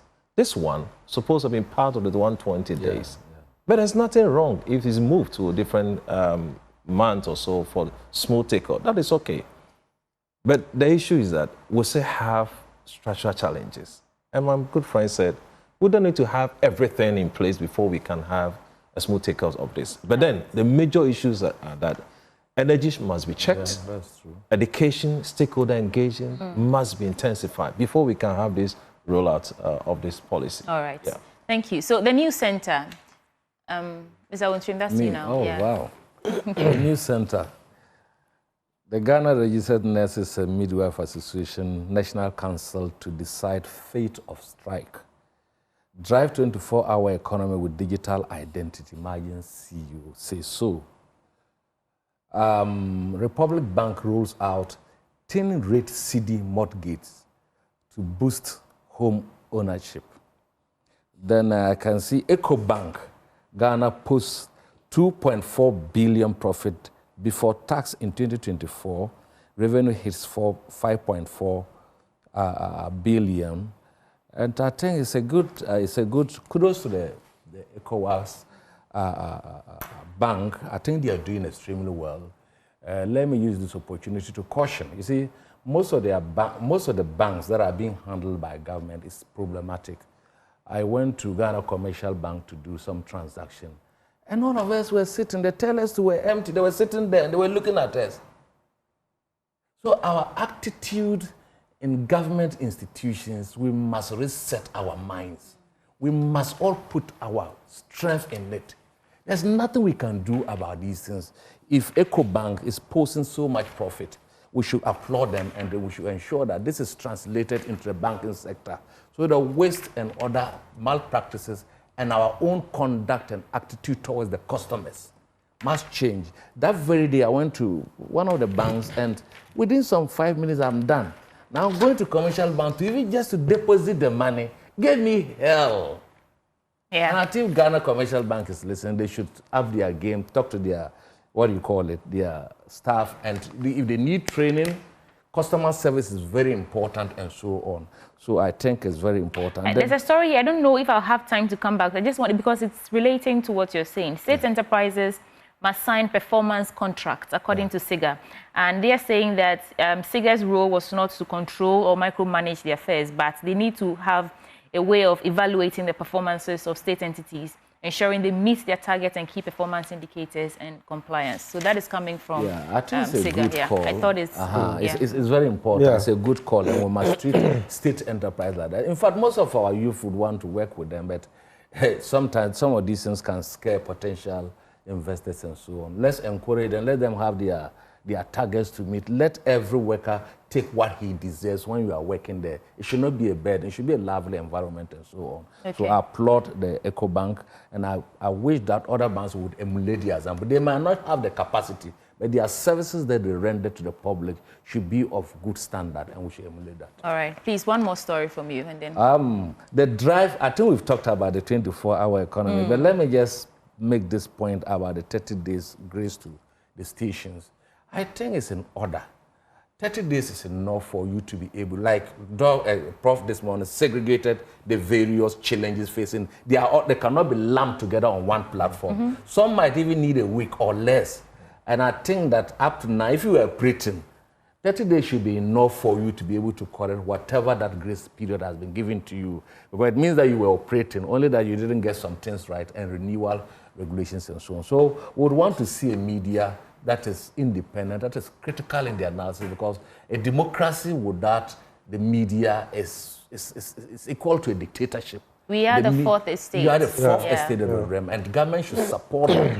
I like the way, I think even the first, you are multimedia, this is multimedia, right? Yes. You have not been caught in any of this. It means you must Which is be doing why you something should keep your dial on 99.7 FM. If you don't do any doing something right. It means you are doing something right. And probably maybe you know the politicians, so you won't allow any politician to catch you off guard. Yeah. So I think you are doing something. They should emulate. They can learn from you and so on and so forth. So for me, I think the 30 days grace is okay. We shouldn't play politics with it. Okay. We should allow regulations and the law to work where we have to enforce it, like Prof espoused this morning, so that we can have a better society for all of us. Okay. Prof, quick comment on this state enterprises and government institutions, and I'll come back to you. I think the last thing is on what my brother talked about. For some stations do exploit weak enforcement. Others are just victims of a broken system. Yeah. So NCA should be able to differentiate negligence from those who don't want to comply. That's what I can say. Okay. Asajafo, you want to comment on that? I think it's. I've already commented on the 30 days. I think I'll go back to the self-assessment by the state institutions. It's very, very important, because in a lot of private institutions and even I know the academia, a lot of times before you even justify an extension of your employment contract, you have to do your self-assessment, grade yourself. The institution may decide to either agree with you or not, but it helps to know where you are standing. The same should go for the state institutions. They should assess themselves very often to see where they are. You know, a lot of times the preoccupation is always about blaming previous administrations for doing this or doing that or doing that. Once you get into office, you hit the ground running. Let us know what you yourself are doing and your performance markers, so that you don't find yourself in the same problem that you are blaming others for. And first, briefly, to the 30 days grace period is good. Okay. It's good, so. Thank you. Let's do some stories from the Business and Financial Times now, and The Economist has that paper. So, ADB explores strategic agric insurance partnership to enhance farming. That's on page 3 of BFT. Well, they have an agreement, or they've met some partners to enhance agric farming. In fact, that is our next goal. Farming should be our next goal. And ADB... It should even be the core. That's, but for me, ADB is doing well. Their core mandate, in fact, after the investor banking license, which allows any bank to operate in different fields, either to ADB strictly on agric loans. If they want to go back to their core mandate of helping boost production, that's a good... Except that they should find a way to fast-track their systems. I've used ADB for over a decade now. It was the first bank I started saving at ADB. No, they're doing well. But listen, I don't often visit the bank, but every time I go there, I spend too many unnecessary hours just sitting around waiting for nothing, you know? So, I mean, no matter how well you're doing, if your customers don't feel that they are prioritized when they visit your banks, we lose hope in whatever you're doing. I'm not, you know, chastising them this morning, but I'm just cautioning or advising that they should find a way to fast-track whatever happens in the bank that takes so much time. I've stopped going to the bank because of ADB. Yeah, I've been with them for commercial banks. They've changed. Have they? I don't use commercial banks. They've changed. So, well, it's an advice to them. There's another story on page 3. Cost of printing CD jumps 47% in 2024. This is coming at the back of the recent annual report of BOG declaring a loss. And I've done some publications on that, reasons for why they didn't make profits. In fact, one of the reasons could be the cost of printing CDs, which are jumped to. I've not done comparative analysis across other African countries in terms of the cost in printing their currency, but mostly it's anchored on inflation as well. When price of goods are also going up over the period of time. Certainly, as a body, are likely to have issues with that. Then we also look at currency depreciation as well. When those materials are mostly things that we buy from outside the country, obviously, when you have issue with your city, that started from, I think, somewhere in 2023, all the way down, recording a figure of exchange rates had a problem over the period. But now it seems a bit stable. I don't know what the record would be. 47% is such a jump. But then again, it's 2024. I mean, I was going to make the argument that if inflation and the other micro-indicators, Yeah, but I mean, it's one item. We don't know other items as well. So I'm just giving reasons why we could have a jump in printing your currency. When those items are being procured from outside, obviously you have issues. Then we talk about higher denominations. If you have the 200s, you have the 100s, you're printing more. The features on those currencies, they'll cost. So we don't know which ones that they printed, whether the 200s or the 100, because the features are not the same. And those embossing will have other prices that will go up. So that's on page 3, and the story will be there. Chamber of Mines projects strong growth in 2025. I mean, when you come out to say something, it means that you have other indicators that are also, helping you to make these projections. So in 2025, they are looking for, reason being what? We've seen increase in terms of production capacity. We've seen some increment in that area. Then we have higher global mineral prices also going up. So if the one in chart tells us in 2025 we expect to have a higher growth, then they probably will be anchored in 1, production, 2, in terms of price of minerals across the world. Then we also look at the government policies as well. You know, in 2024, we ended that year good for oil. Remember, we had some gains over the period, stabilized the cedi for some time. So if this administration will continue to support the Chamber of Mines, I'm sure some of the policies that will churn out will help this institution to make profits this year. Collateral registry for us. Let's touch on that briefly. And then collateral registrar for us, 31% annual growth in secured lending. For me, it's another positive news that we've seen it here. When we say collateral registry, what does that mean? For those who take loan from the bank, their collaterals are taken over by the banks, and then they are deposited or records are kept at the BOG or so, and that's the department that are in charge of. And we are seeing annual growth of 31%. What does that mean? Well, improved lender confidence. It means that people are taking more loans from the bank, and the banks are able to register such growth over the period. Faster and cheaper loan processing time also will help. Are they able to pay? Are these collaterals at the banks taking over? I mean, for the ordinary person, that's also another area of interest. Well, collateral is simply a fallback position for any institution. That if the person fails to pay, what will it fall on? Yeah. I mean, that's what even happened at Exim Bank. I questioned the Exim Bank authorities.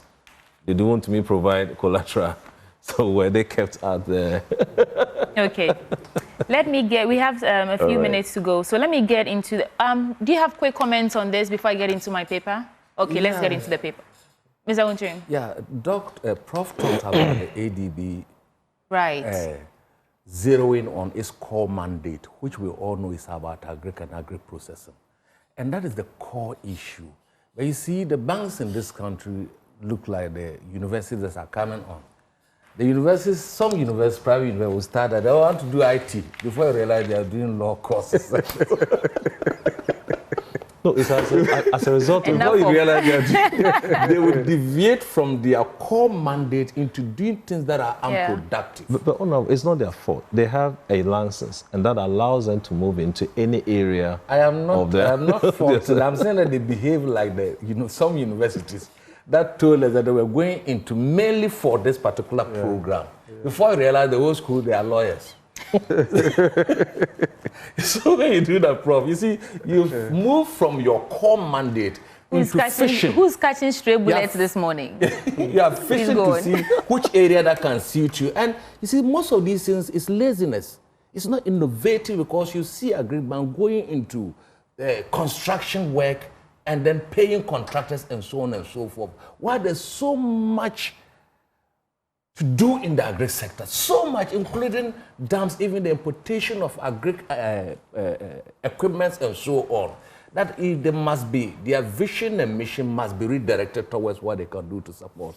And talking about probably, Mr. Wuntrim, you see, the thing is, as a bank, if the industry you are focusing on is booming, then you have business. But if the people there are not also there and their work is not happening, agri is not booming. Oh, but well, if they had their hands full with staying on agri, would they branch into other things? No, and I think because there's so many banks that are specialized in other areas of every facet of our economy and our daily lives and so on. If they concentrate on their core mission, and then later on, there are some bypasses that they can bring in to support their group, fine.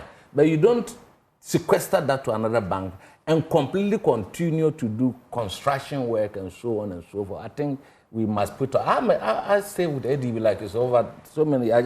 when the previous government was in power, I learned that McDonald was given $10 million without board approval. Look at us. If we are going to ADB to take loan, you have to bring guarantors, you have to bring and so on. And McDonald can be given $10 million without board approval and so on. You understand? We can go on. The cost of printing, you see, anything that we do as state institutions that would increase the cost for the taxpayer to pay must be reduced completely. It must completely be eradicated or reduced to its barest minimum because our taxes are for a purpose. You cannot go to do just printing and then the cost will jump up to this in 2024. What went into the printing, like he was saying? I don't know much what were the features, the cost of them and so on, but we must ensure that the cost is brought to its barest minimum and so on. The Chamber of Mines projected a strong growth in 2025. If you look at the trajectory of the indicators now, where they are going, you can foresee that in 2024 we're going to have a strong growth and so on. But how that strong growth translates into our daily lives and at what cost, and so we should also be looking at that. Yeah. But it is a good projection because if you look at that, you look at the fact that even government is not paying frivolous bills, government is reducing expenditure and putting much of resources into growth areas, I think we are going to have a better way. If you look at the figures now, even look at the fact that the doctor talked about the city stabilizing for some time and so on, how can we hold this for some time so that it does not degenerate into another disaster again and so on? Collateral registry is fantastic because when we have this, it means that these collaterals are not of fraud in character. It means that they've been time tested and that you can use them. It's even good for those of us who have collateral who go into this because when your name enters into that registry, it means that your collateral can be used for anything here without question, without any ambiguity and so on. So it's a good thing and we should. Okay, so the daily graphic now. OSP conducts search on SML. Kisi Ajabing, Special Prosecutor, is here. State enterprises must sign performance contracts. I think we've delved into that already. And President intervenes in radio stations closure. Ministry gives 30-day ultimatum. And that also we have discussed. So let me get to the story about the SML, which is on page 13 of the Daily Graphic. Yesterday, we spoke to Samida. He actually called in when we were having the conversation, so as to correct some of the wordings in our discussions. I said that they had destroyed some of the things, equipment, infrastructure there, and he said they were disconnected, not destroyed. So let's see what the story is about. The Office of the Special Prosecutor has conducted a search, and he says the Director of Strategy, Research and Communications, Samuel Apiadako, told the Daily Graphic that the investors of OSP did not destroy any property at SML offices during last Monday's search, except to remove and take possession of items relevant in its investigation. I have some videos that may contest whether or not these were destroyed or disconnected, but I want to get your thoughts on this. For me, I know that the issue had always been about contracts, procurement. Yeah. And I don't know if the KPMG, if I'm wrong, anyone can correct me, said anything about the value of what they're doing, the metering systems and all that. So if it's a contract issue, why are you disconnecting wires and other things? Exactly. As I haven't heard of the SML contract being abrogated. As far as I know, the contract is still running. I stand to be corrected. Yeah. And it was suspended, but not cancelled. But the upstream, right, one is still enforced. Okay. So I would, I haven't seen the video, but I would still tread carefully. I know the OSPs do their job, and sometimes surprise visits can be paid to institutions. There are times I've heard of cases where investigative institutions can come to your premises with a pen drive and download some things from your system in order to look into your affairs to make sure that everything is correct. So whatever they disconnected, as much as long as it does not interfere with the ordinary day-to-day operations of SML, then I believe that there may not be a problem there. However, if it's something that is very essential to their day-to-day running, then there has to be some caution exercise there, because it's a contract. There are performance indicators. Every contract has what you're supposed to do. If in the end SML is not able to meet some benchmarks, then the blame may lay at the feet of the OSP for whatever disconnection was made. And these things can give rise to all kinds of judgment debts and other issues. So I think we should tread a bit carefully there. There are ways of doing investigation. I've not seen a video, but if actually items were destroyed, that is also dangerous, because you can have an accused person saying that whatever was going to exonerate me is what you destroyed. That is why when investigations are being carried out, we all watch these foreign movies. They actually mark out the place and say, this place is a crime scene. Nobody should approach them until further notice. I'm yet to see the video, but I think the OSP he's doing his best. But if indeed these items were destroyed, then I would say that we should be a bit careful there. Otherwise, an already cash-strapped country may be liable to pay unnecessary judgment debts. Okay. Mr. Wintrim. Yeah, I think, you see, the OSP and officers of the institution are mostly legal officers and people who are experienced in investigations. And they know what they are doing. And I've heard that they had a warrant to search the place. Yes. And the warrant would indicate exactly what you are looking for. They are not going to go there haphazardly doing things at their whims and caprices. They are going to do it in tandem with the law, because they know the consequences. Like lawyer said this morning, should anything go untoward, the state is going to bear the cost involved in it. I have been an investigator for 10 years. Anytime my lawyer, and that was the current commissioner for SHRAC, he was my lawyer. Anytime he gives me investigations to go and do, I know what I'm looking for. The lawyer will state explicitly what he's looking for. If you go and do things that are just completely jabbers and bring it to him, he's not going to mind you. And as an investigator, your work will speak louder than words. It is not how violently you attack someone or an institution that works. But I think that the OSP is working well. He has done his work diligently. He's quite a careful guy, brilliant guy, and his workers are quite diligent and so on. With SML, you see, we've come a long way for where state institutions or state actors set up another state institution, another GRA against the main GRA, to be taking what the GRA is doing. What sort of governance is this? What sort of governance is this? They were into the oil, to the other thing, you're going to add minerals. And these were actors who were already working with GRA. Look at the conflict of interest, but I'm not going to go into it because it's there. But we must begin to take a holistic look at private institutions we contract to work on behalf of government. If government cannot work, then the government has no business ruling. Because state institutions are there to do the work of what this man is doing. And at the end of the month or the year, you're taking 100 million, 10 years, 1 billion Ghana cedis. A work that the GRA, their officers in the Manasa Azuris expose, says that they are not just doing anything. Why do we do that to the state? Why do we rip the state? And while we are doing that, people are suffering. Do you know what 1 billion can do? You were talking about infrastructure this morning, talking about the lights and so on. Do you know if you push the 1 billion to the infrastructure, what it can generate for this country? If there are leakages, and you can pay 100 million a year to, what do you call it? A state is private institution. Then close the leak. It means you are aware that there's a place is leaking. You have a house, the roof is leaking, and you are aware. They go and say that prof should come and then calculate some mathematical things to close the roof. Why can't you get a carpenter to close the roof? What if what they were doing actually helped GRA to? It means, look, if to get the revenue that we needed. I've been listening to some of the things. I've listened and I've followed this critically. GRA has the capacity. Before SML came in, what was GRA doing?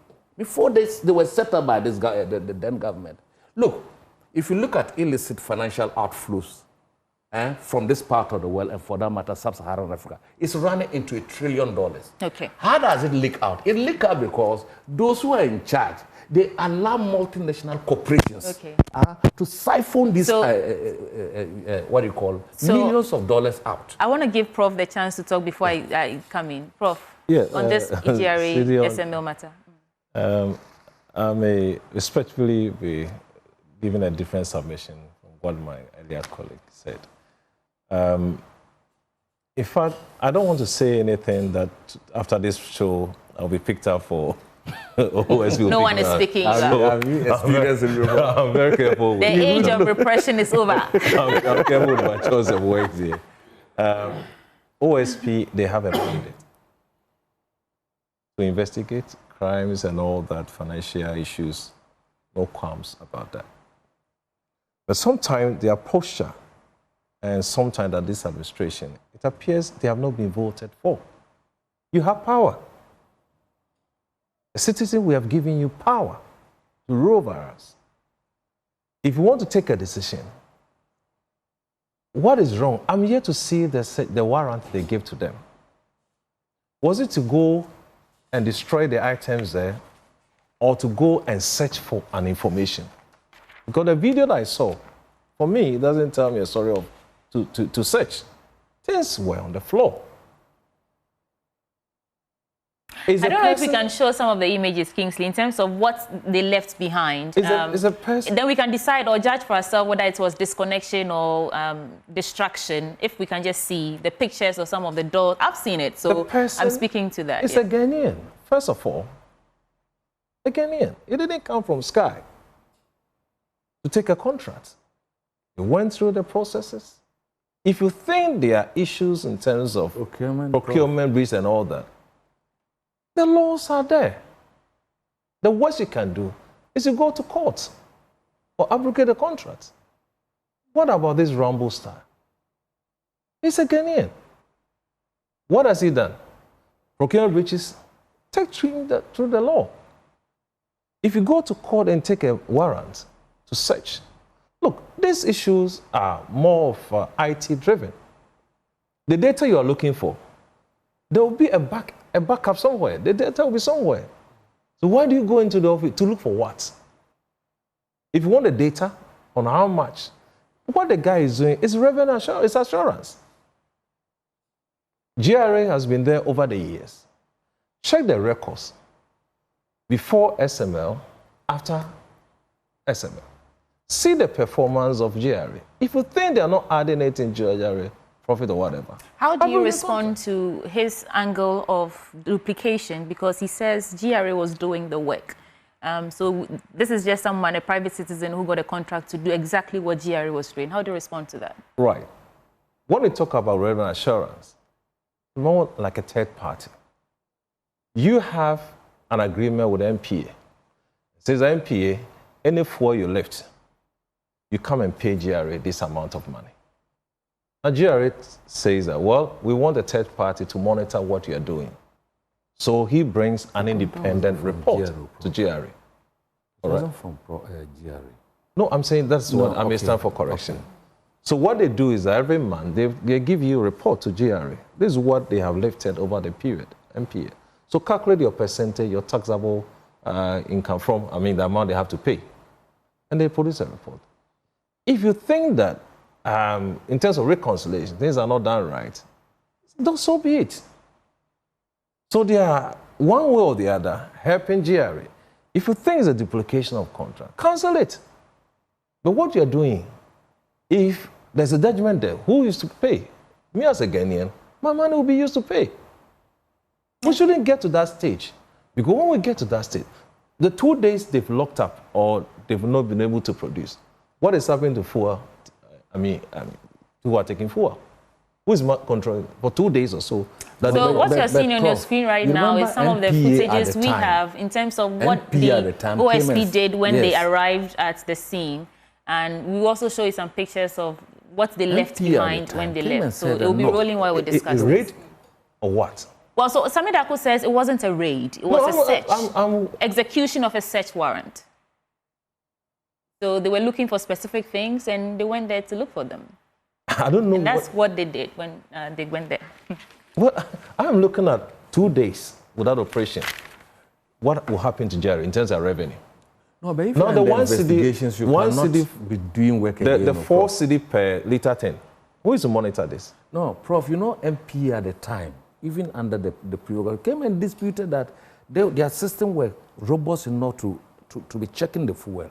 MPA but a contract has been signed. Yeah, if you think there are procedural issues. No, but he's talking about that they had good systems in place to check the level of fuel. But I also understand that that system meant that people had to climb these tanks and use dipstick to measure the level of fuel. And they've attached some sort of biometric metering system that can automatically calculate and tell you the level of fuel. What are the minerals they added to? No, those have been suspended. That's not in motion as we speak. What they are doing now is a downstream. They take care of the downstream and the port. But they have an agreement. For about 6 months now, they've not been paid. You see, a judgment that is looming. And we have to be careful what we are doing. But they are under investigation, Prof. No, if they're under, that is fine. I don't have a problem. If the law, we are going by the law, that is fine. But when it has to this kind of... But this, you see, sometimes, where's the raid in it? Is it what we are doing? When you raid a house. We are scaring other investors who want to come into the country. When the raid took place. So this is the disconnection of some of the things that they did. Why do you do this? He says it's not a distraction and disconnection. It's not distraction. They removed the hard. But were they working at that time, controlling inflows of fuel? When you are investigating, that's why you take them by surprise. But this is what we are doing. Look, watch this. Investors across the globe will be watching this. The investors will want to see a credible system. Okay, gentlemen, there's a last story that we have to get into. It's also coming from Manasseh. We know that this SML deal, saga, was Manasseh that broke the story. So we shouldn't do this for Ghanaian investors. Yeah, there's this one about the Zoomlion issue.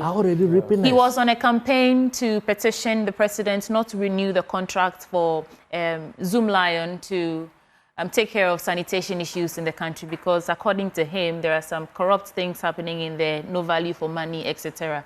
And I mean, it goes as far as even shortchanging the sweepers, talking about taking 800 and something CDs and then paying them just 240 Ghana cedis therein and so forth. I know you've been following the story. Let's do some quick reflections on this and then we pop off. Let me start with your Sajifo. I would say that Dr.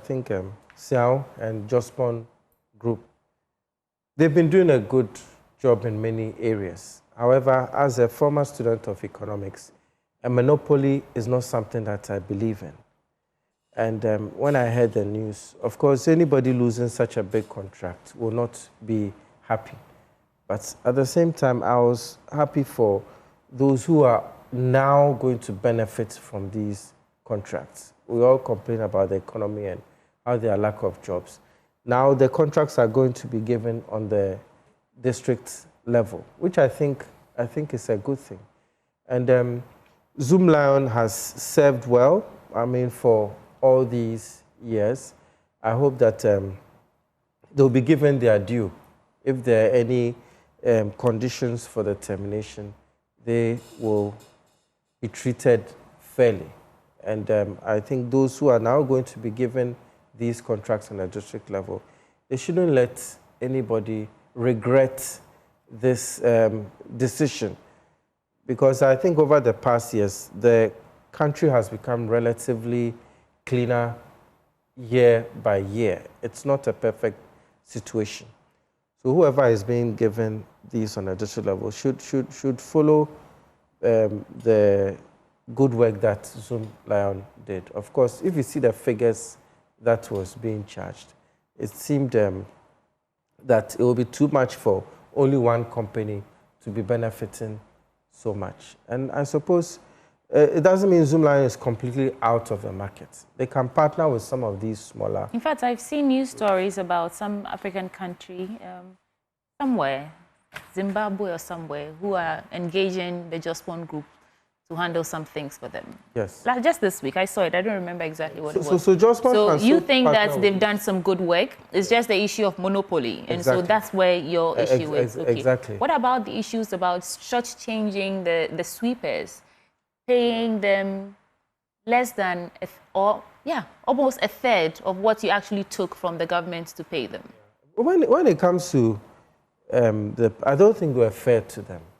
I don't think they were fair to them. I think one excuse that one of their PROs gave was that they work only 2 hours a day, or there was a reason given, which sought, I suppose, to infer that these were part-time workers. But then again, you don't take 3 times the amount and then give them 1/3 and then keep the 2/3. And all in all, I would say that as much as the middle class in Ghana may be comfortable, majority of people, they don't really have a living wage.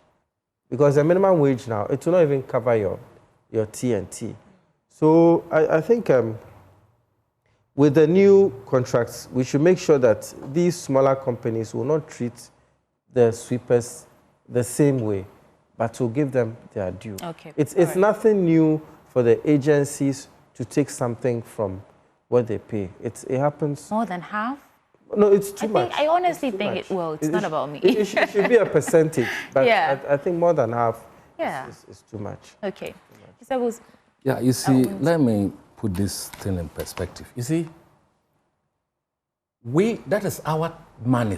The taxpayers' money is being given to Zoom Lion on a contract to pay Ghanaians. Mm-hmm. Prof, have you seen where your private money issue can I disagree with you? There are private people in this country who are stealing from the hard-working people, the farmers, who are stealing from the Zoom Lion people. There are private people who have set up companies that do not exist, and they are collaborated by actors of the state to steal billions of cedis. And yet you call them private, but they are Ghanaians. When Ghanaians were mining in our waters, the colonial government never mined in our waters. They left forests and forest reserves, parks and gardens. But Ghanaian people have destroyed our forests. They've destroyed our water bodies. No colonial government ever mined in our water. So if you allow such a Ghanaian to man private institutions and exploit the people to stupor, you think the government should sit down? Look, I've been saying that Zoom Lion should be confined to the cities. Zoom Lion should not be cleaning in Bulsa North. What rubbish do we do there? Previously, before Zoom Lion came, the assembly, we had what we call the tankers, that's the assembly, and they were being paid where they went on pension, Senate pension. As we talked this morning, none of these Zoom Lion workers will go on pension. They work in the scorching sun.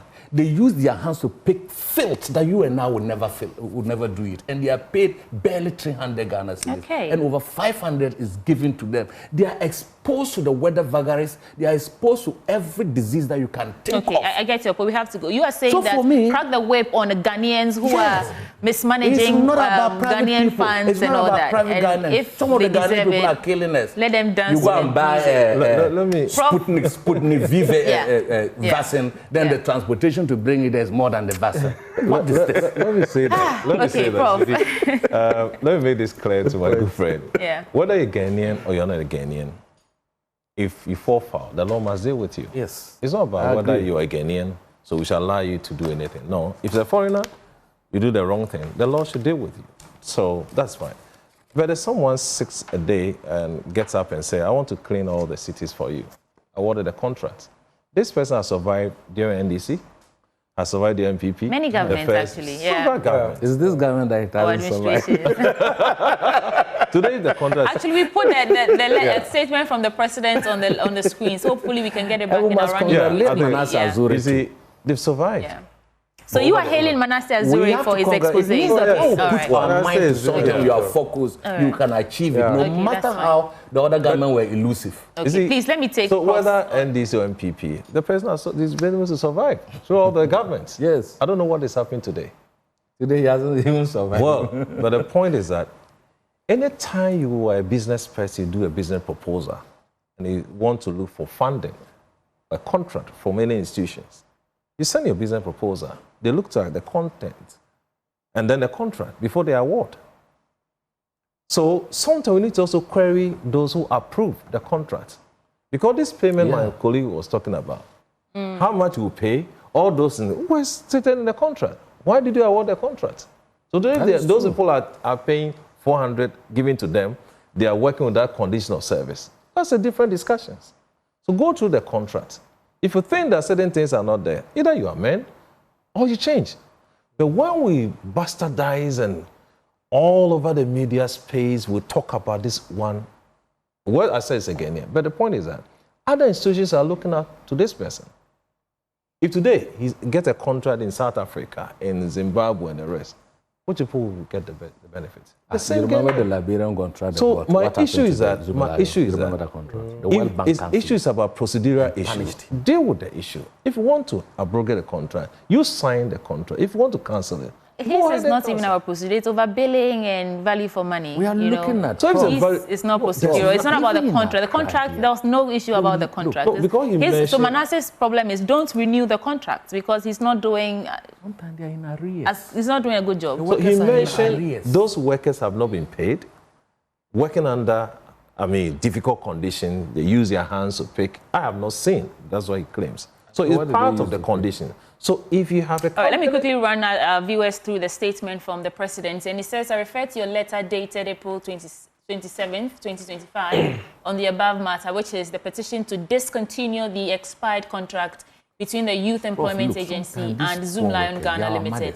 And he says that His Excellency the President acknowledges the serious concerns raised in your letter and responds as follows. And so in responding, he says, one, on the expiration of the contract between YEA and Zoom Lion Ghana has expired and will not be renewed. So yeah, the presidency heeded that call from Manasseh.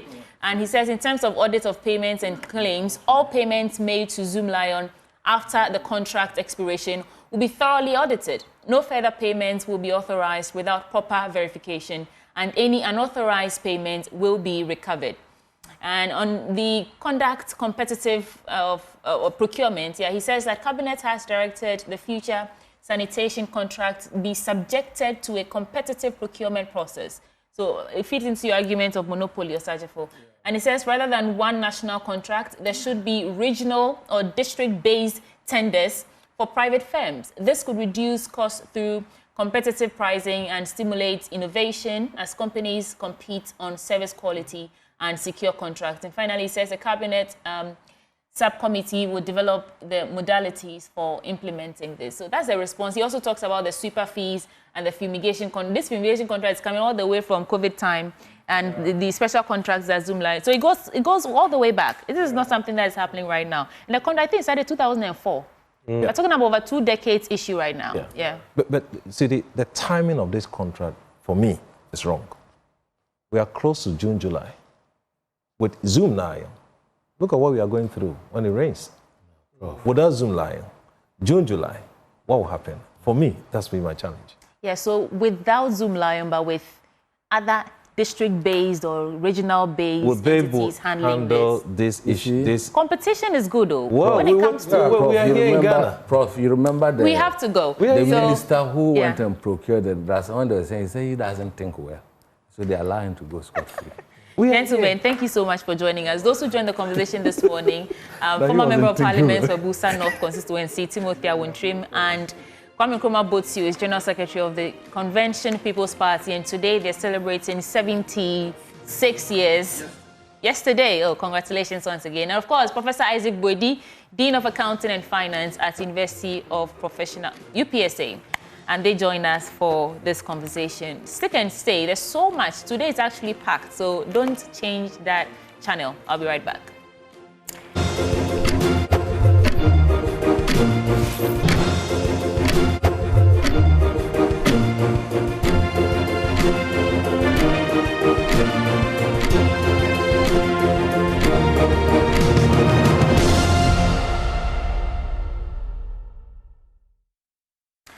Welcome back to the AM show. It's sponsored by Waylead Properties, and Waylead provides quality housing at affordable costs with flexible payment options. So today's another day for us to talk about what's happening in the automotive industry. And joining me in studio are 3 gallant gentlemen to shed more light on this. I have in studio Mohammed Beiruthi. He is Assistant Managing Director at Japan Motors. And then we have Mahesh Matani, he's CEO, Stallion Group Ghana. And then Jerry Abdallah, Senior Sales and Marketing at Stallion Motors. Gentlemen, welcome to the AM show. Thank you. Did I mess anybody's name up? These are strange names. Thank you so much. Okay, so let me start with you, Mohammed. You are Assistant Managing Director at Japan Motors. Introduce us to your company, first of all, and then we can start the conversation from there. That's right. Yes, as you mentioned, my name is Mohammed Beiruthi, and I'm Assistant Managing Director in Japan Motors Trading Company Limited. We do deal with a number of brands. We are auto firm, namely Nissan, Photon, Geely, and other equipments. Okay. And then we have now gone into the assembly of the vehicles, and then we do assemble 3 brands with 6 related models. The 3 brands are Nissan, with the related model of Nissan Navara. Okay. And Photon with 4 related models, Photon TM, Photon View Bus, Photon Tonland Pickup, and then Photon Miller. Okay. And for the brand of Geely, we have the Geely Cool Ray model. But just to mention extra, for the model of Navara, we have 4 variants.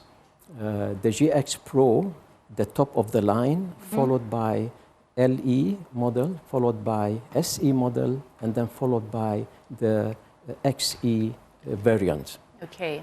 So that's that for Japan Motors. That's right. And your vehicles. And you also mentioned that you're assembling We are right assembling. here in Ghana. I'll These come are the back to you and give us more details on that. Now, let me move on to Mahesh. Mahesh is the CEO of Stallion Group Ghana. Welcome. Thank you. So tell us about Stallion Group. I mean, some of us are familiar, but introduce us to Stallion Group proper. Wonderful. Stallion Group is a big group in Africa.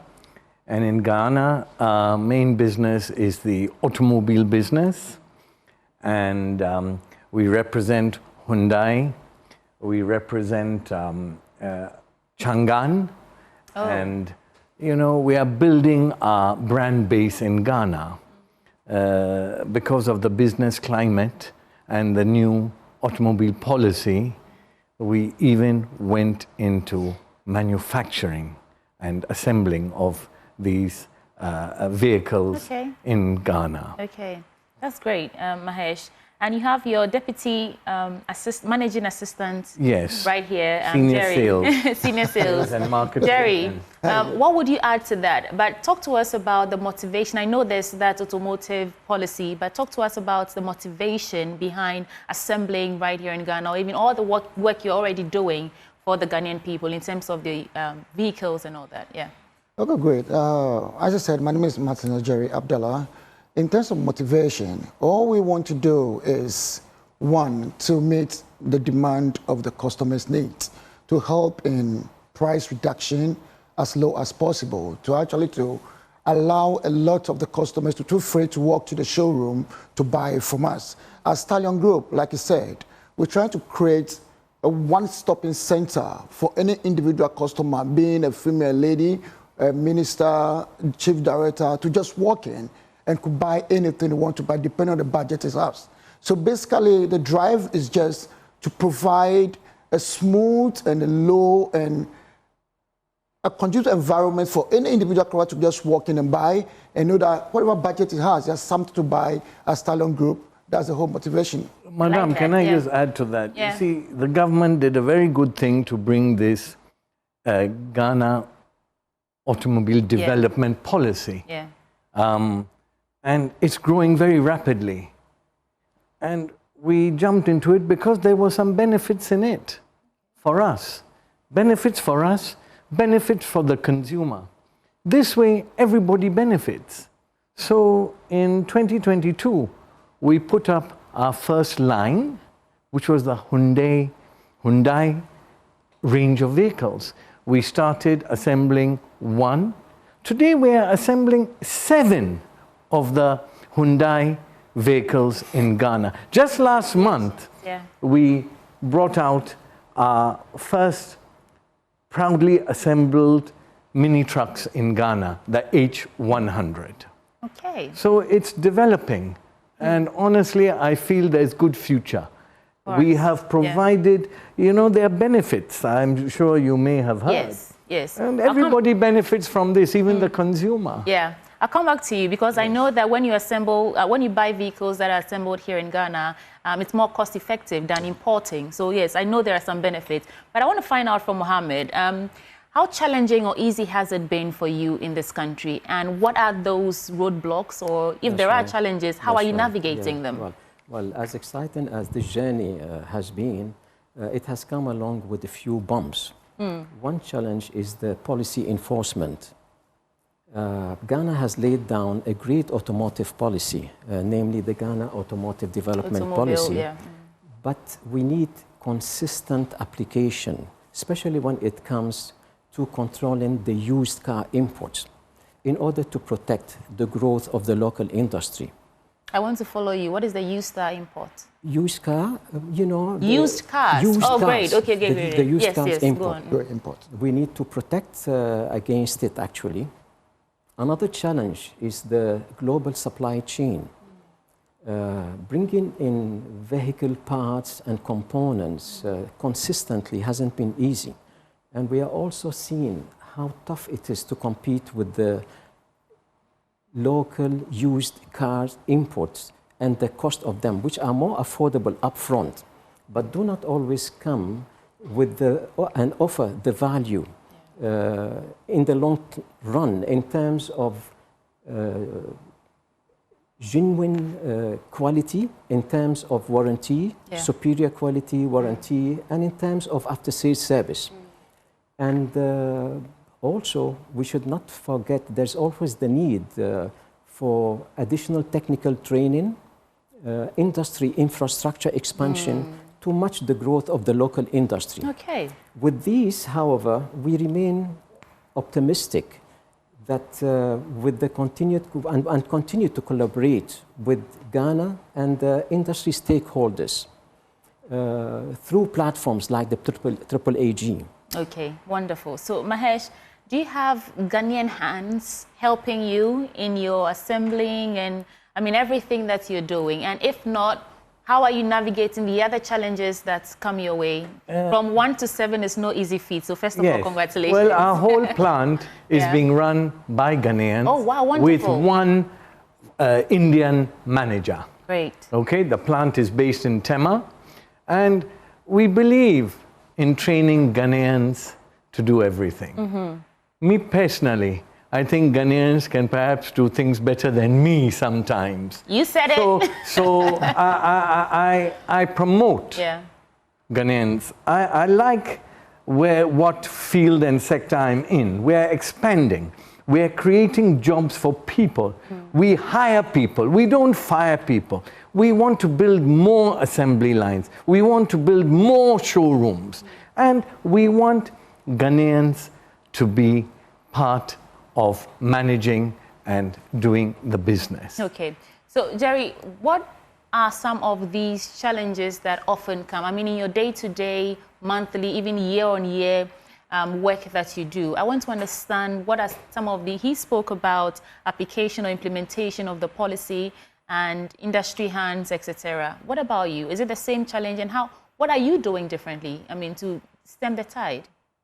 So what we're doing differently is basically, as you said about employment, okay, as these factories are being, these assemblies are being down in the country now, we give encouragement to more Ghanaians to work here to make more money for themselves. Aside that, we're giving opportunity also to the challenges of parts, example, that at first that we have to importing parts from these manufacturers directly outside. This thing is probably solved now because they are right here sitting with us, that we can easily go with them with our problems or the issues and get it solved. And also, issue with government policies that sometimes may come back, that may hit back at us. Also, we're working on it to manage, do this triple AG to help make things a bit flexible for us in this assembly. I like that you all talk about parts, because I don't know if you're following the conversations about transport fares, but their argument is always that they're spending so much money to import spare parts and other things, and that's another reason why everything is going high. So one question for the three of you. What does the future look like for Japan Motors? Well, the future is really exciting for us at Japan Motors. It's one of growth, innovation, and deeper integration in the local economy. We believe that growth, it's not only desirable, but essential. You know, grow and die, it's an acceptable axiom. So we see ourselves growing not just as an assembler, but as a key player in the Ghana automotive industry. We also envision the expansion of our present assembly capacity and introduce new models to cater for the African road conditions, and progressively to monitor and then localize the components where feasible. We are also investing in sustainability. So, for example, recently we've installed solar systems at several locations of our facilities nationwide in order to cut on our carbon footprint and reduce our energy cost. Okay. We need to continue building vehicles made in Ghana, for Ghana and for Africa. And with this, we are really confident and optimistic that with the support and collaboration of the government and collaboration of the team within the Triple AG, we see Ghana not just a manufacturing or an assembly hub, but as a manufacturing and export center for the West African region. Okay, you sound very intentional. I like that you mentioned that you're looking at manufacturing cars for our road, the way our roads are. Exactly. You know, that's a very good point. So, what's your next target? From 7, where are you going next? Well, let me tell you, you know, once the government policy is fully implemented, this will give us in Ghana, us who are assembling, to export our vehicles to first West Africa, all our neighbors.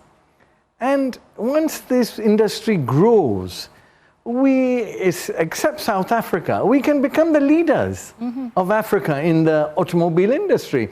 And this AAAG, which has been formed, is very beneficial to all of us assemblers, because we have a forum we can go to, put our suggestions, they can go forward to the government.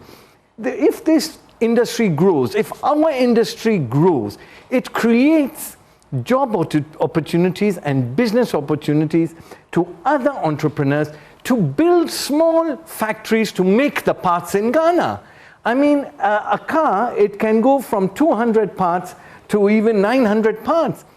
Half of these can be made in Ghana. So if somebody really, this policy lifts off totally, the numbers are good, we can export freely under the ECOWAS and our automobile policy to the rest of Africa, it creates the opportunity for others to come in the industry to manufacture parts for vehicles. Great point. I like that. Okay, so Jerry, I'm on you now. Feel free to add something to that, but I want to find out from you what you hope to achieve at the end of the Ghana Automotive Summit and Awards Night, which is another focus of this conversation. So, of course, feel free to add your contribution to the future, but I want to hear from you what you hope to achieve at the end of that summit. Good. At the end of the day, what we want to achieve, not just Ghana alone, but the whole of Africa, knowing very well that this AAAG has come to stay. And at the end of the day, everybody, both Africa and Ghana, could get car at a very reasonable price.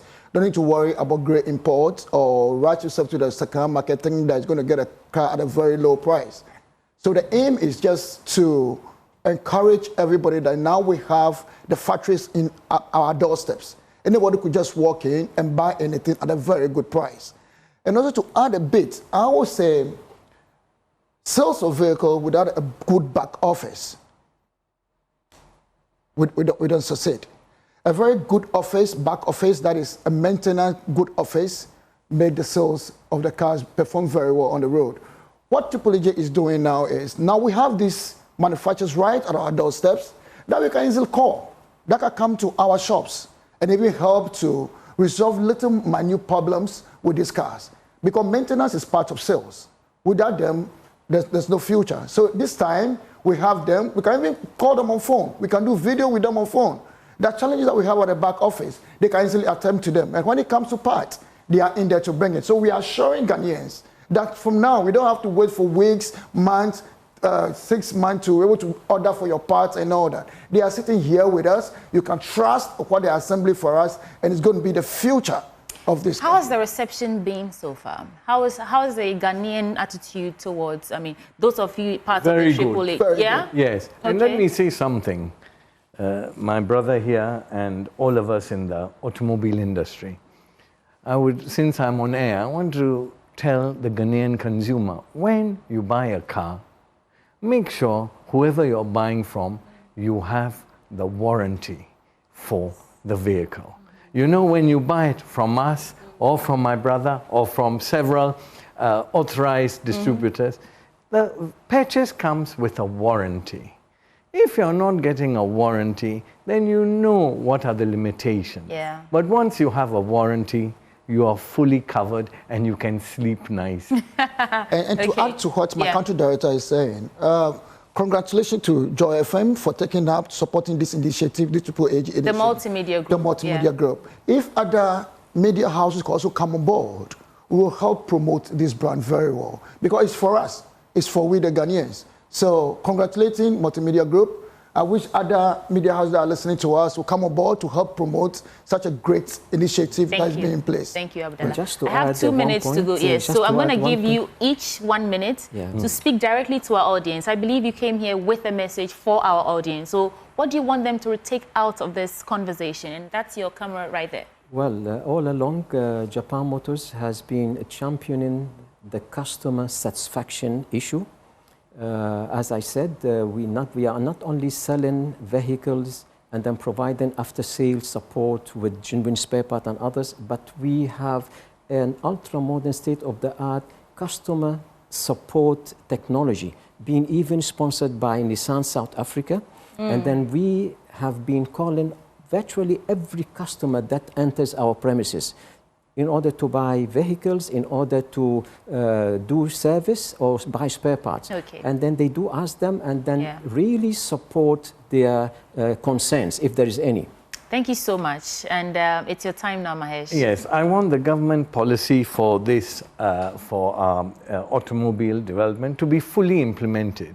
If it is fully implemented, it will benefit across the board. The consumer, we, the business people, plus the government. In economics, we call this Pareto's optimality. Everybody benefits from it. So it must go forward. I've just learned something else from you from Pareto. Yeah. I only knew about his 80-20 rule. So thank you for that. Well, you know the optimality now. Jerry, it's your time now. Good. I would talk about Stallion Group. With this AAAG in place, we have wonderful cars in there to my customers.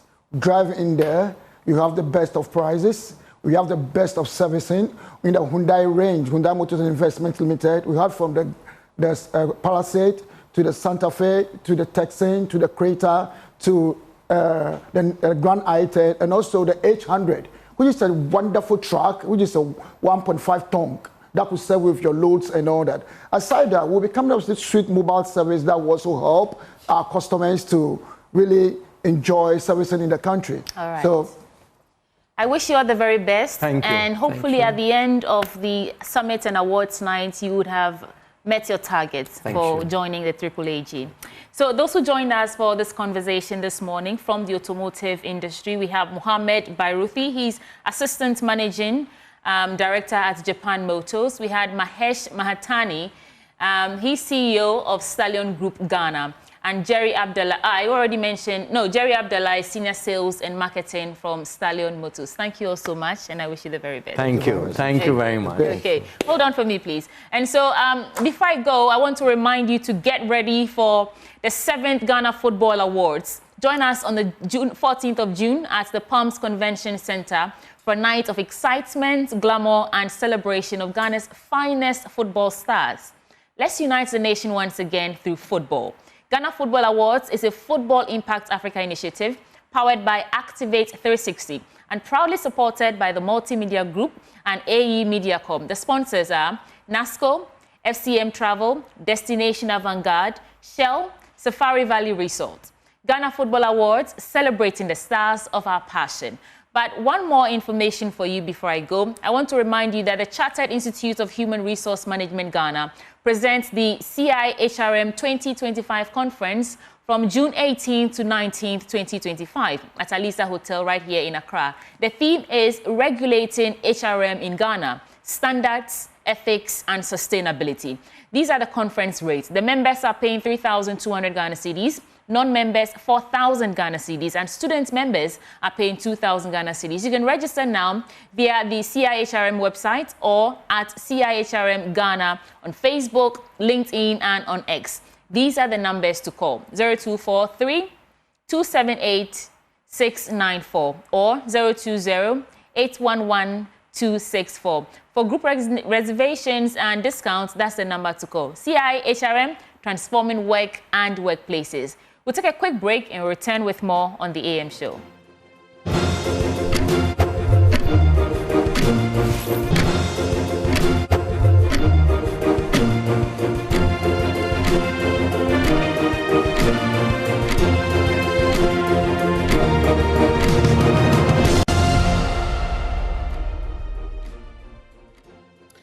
Welcome back on the AM show, and it's proudly sponsored by Waylead Properties. We provide quality housing at an affordable cost and with a flexible payment option.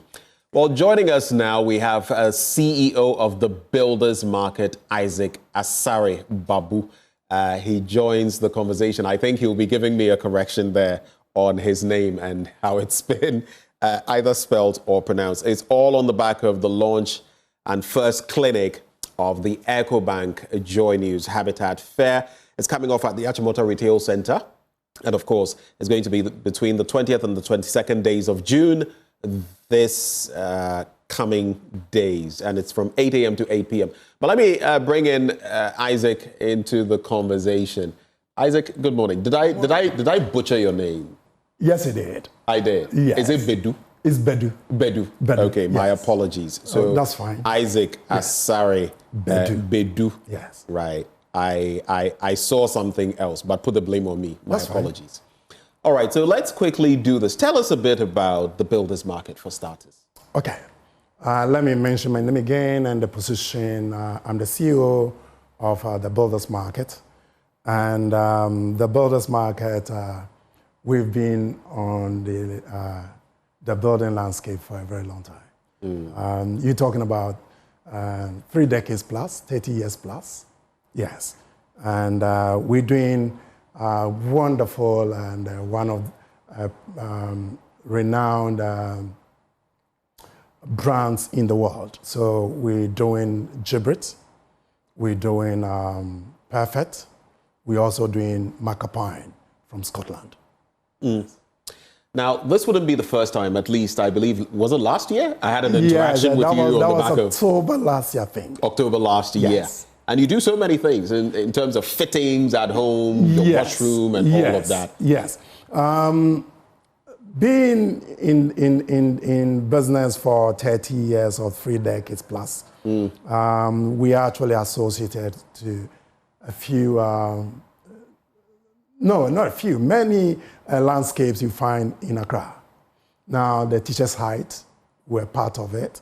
The GRA head office, we're part of it. You will be surprised that BOG, Bank of Ghana's, the Govt's residence has supplied the sanctuaries. Isaac, don't sell yourself short. Why are you saying I would be surprised? I am not surprised. Right. Because of the quality of what you deliver, so I'm not surprised. Yes, thank you. You know, and I remember AU Village. Oh, okay. Yes, that's right. Yeah, that back. You mean the estates and the residences there? Yes. You know, so we've been around. We've been around and doing wonderful. You've had your finger in many pies. Meanwhile, I wouldn't let you take. Last Saturday, we won this award. Oh. Yeah. I nearly took away your shine, huh? Okay, so what does it say on it? Yes, sanctuary supplier of the year. Okay. Yes. So, congratulations. Thank you. That looks like a certain building I know in some part of a different country. Yes. But that's, and this is a testament to the good work you do. Thank you. Thank you. Congratulations once more. Thank you. Let's talk about why you are on board the EcoBank Joy News Habitat Fair one more time. You were here last year, and here you are again. I was here last October, and I'm here again. I'm here again because multimedia has one of the giant platforms in this country. And again, it gives you, it opens you up to the networks and again, the visibility that you also get. Then again, we also want to share what we have that we're going to give Ghanaians value. Ben, let me tell you what. A lot of Ghanaians do not actually know what they buy.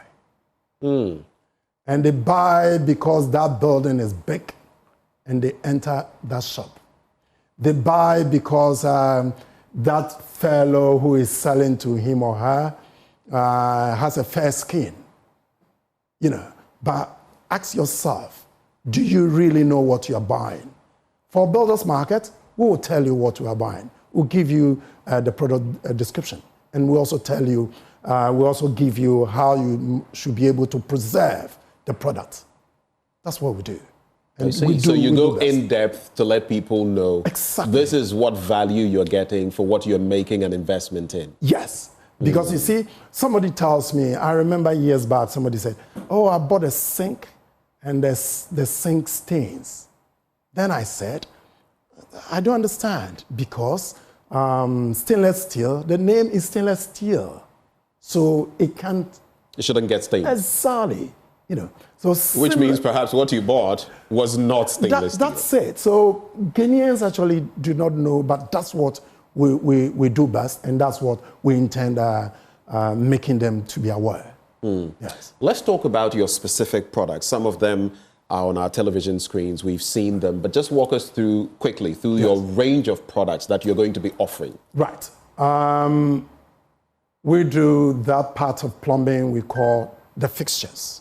The fixtures, Good. right. So with the fixtures, you're talking about the WC, you're talking about the bath, you're talking about the heaters, you're talking about, you know, those visible items that when you enter the bathroom, you find them.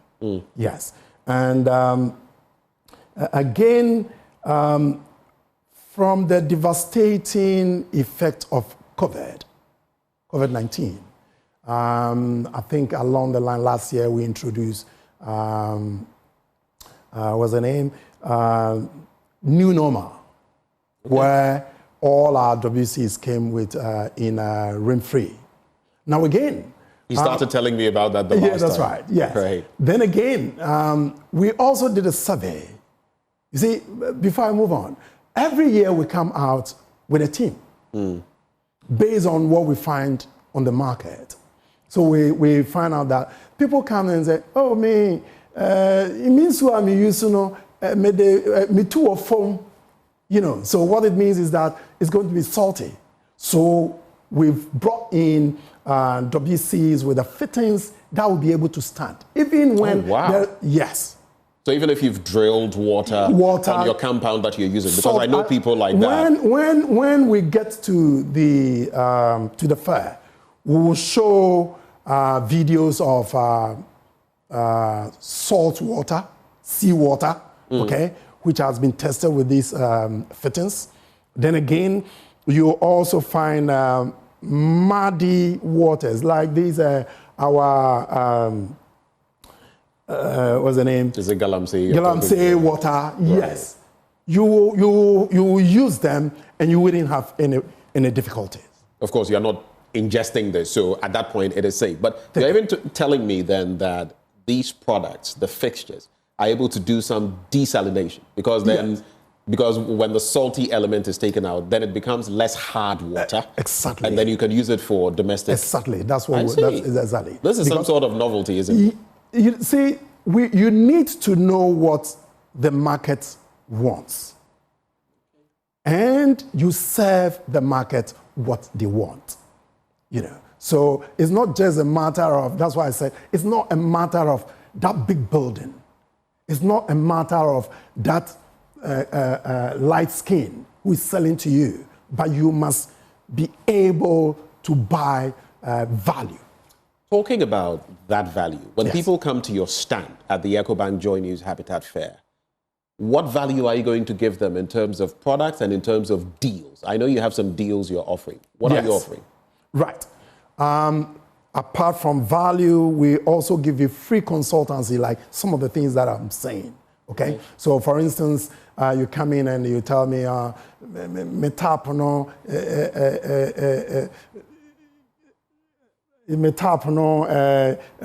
arrested. Then I tell you why it is so and what you should look out for. Okay, so again, we'll also be giving 10% of every item. We have about 10%. 10% of every item. That's generous. Good. And we have about 220 items. Okay. Yes. Your range? Well, our item range. Right. 220 item range. That's what we have. And all of these are fixtures? Yes, these are fixtures and fittings that are connected to the WC, okay? With the bath, you need a trap. You need an overflow. With the WC, you need an angle valve. You need a hose to run with it. You know, so it comes like that. The basin, you need a tap, you need a trap, you need a waste, you know. So everything that comes with it.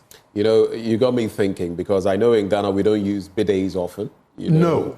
I don't know whether that's part of your range, because in Ghana it's not something that is common. No, at all. I think I've sold just a few for all this while. Maybe in some hotels, depending on, and even that is rare. No, you can't find them.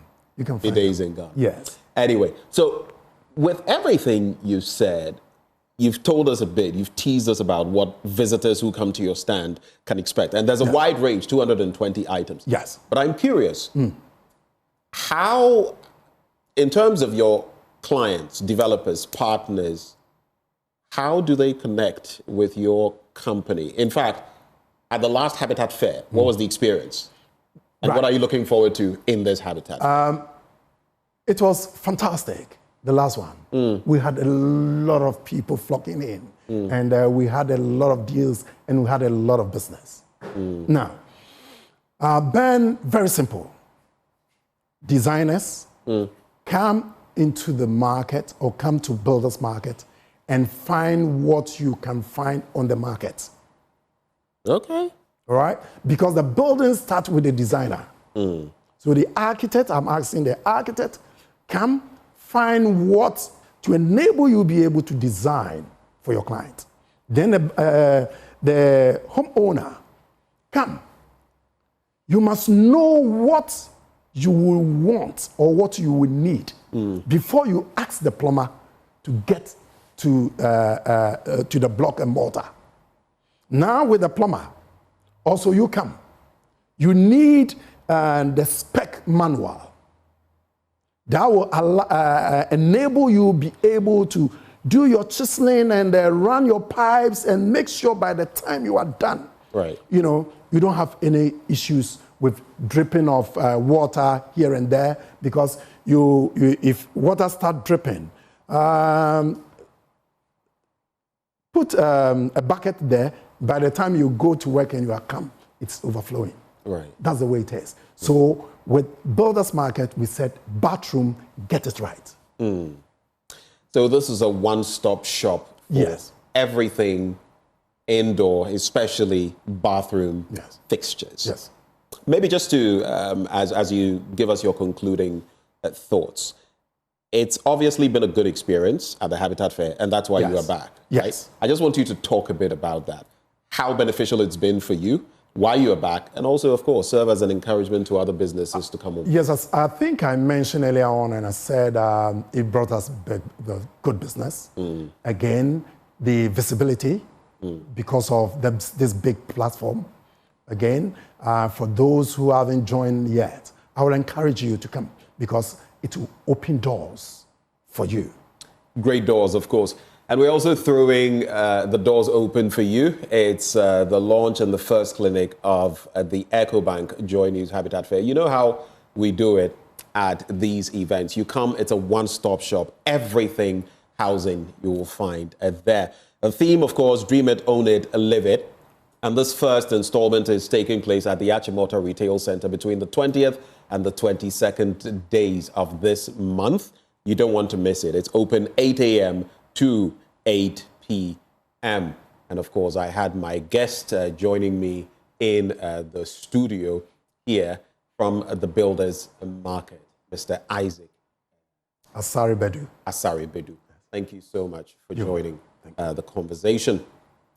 Now, the AM Show is proudly sponsored by Waylead Properties. We provide quality housing at an affordable cost and with a flexible payment option. Like I said, Isaac Asari Bedu, CEO of the Builders Market, just joined me here for a conversation. Before we take a breather, I may not get another opportunity to do this, so I'm going to do this now. I'd like to salute that fine young man who's decked me in this lovely shirt this morning. And I've got a lot of compliments. If you want something as debonair as this, you might as well want to reach out to Mudasiru. It's Father's Day coming up as well. Give it some meaning.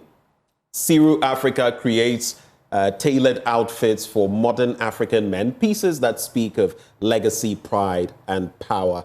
And so from boardroom classics to culturally inspired weekend wear, we designed for the fathers, uncles, husbands, and mentors who raised us with strength and style. And that's why I'm encouraging you. Shop for timeless shirts and sets made in Ghana, worn with pride, and they offer you nationwide delivery. So order now on www.siruafrica.com. Siru is spelled S-I-R-U. So siruafrica.com. Get it in time for Father's Day. Let me also do this birthday very quickly, and we shall move on from there. Our very own Sammy Odame sent me this. Happy birthday to Amat Tamaklo, CEO of Food 101. May the rest of your days and years be the most fulfilling. Cheers to more days and years of exceptional fruitfulness in Jesus' name. We love you dearly. Happy birthday, Amat Tamaklo, CEO of Food 101. We're taking a breather. We'll be right back on the AM show. You stay.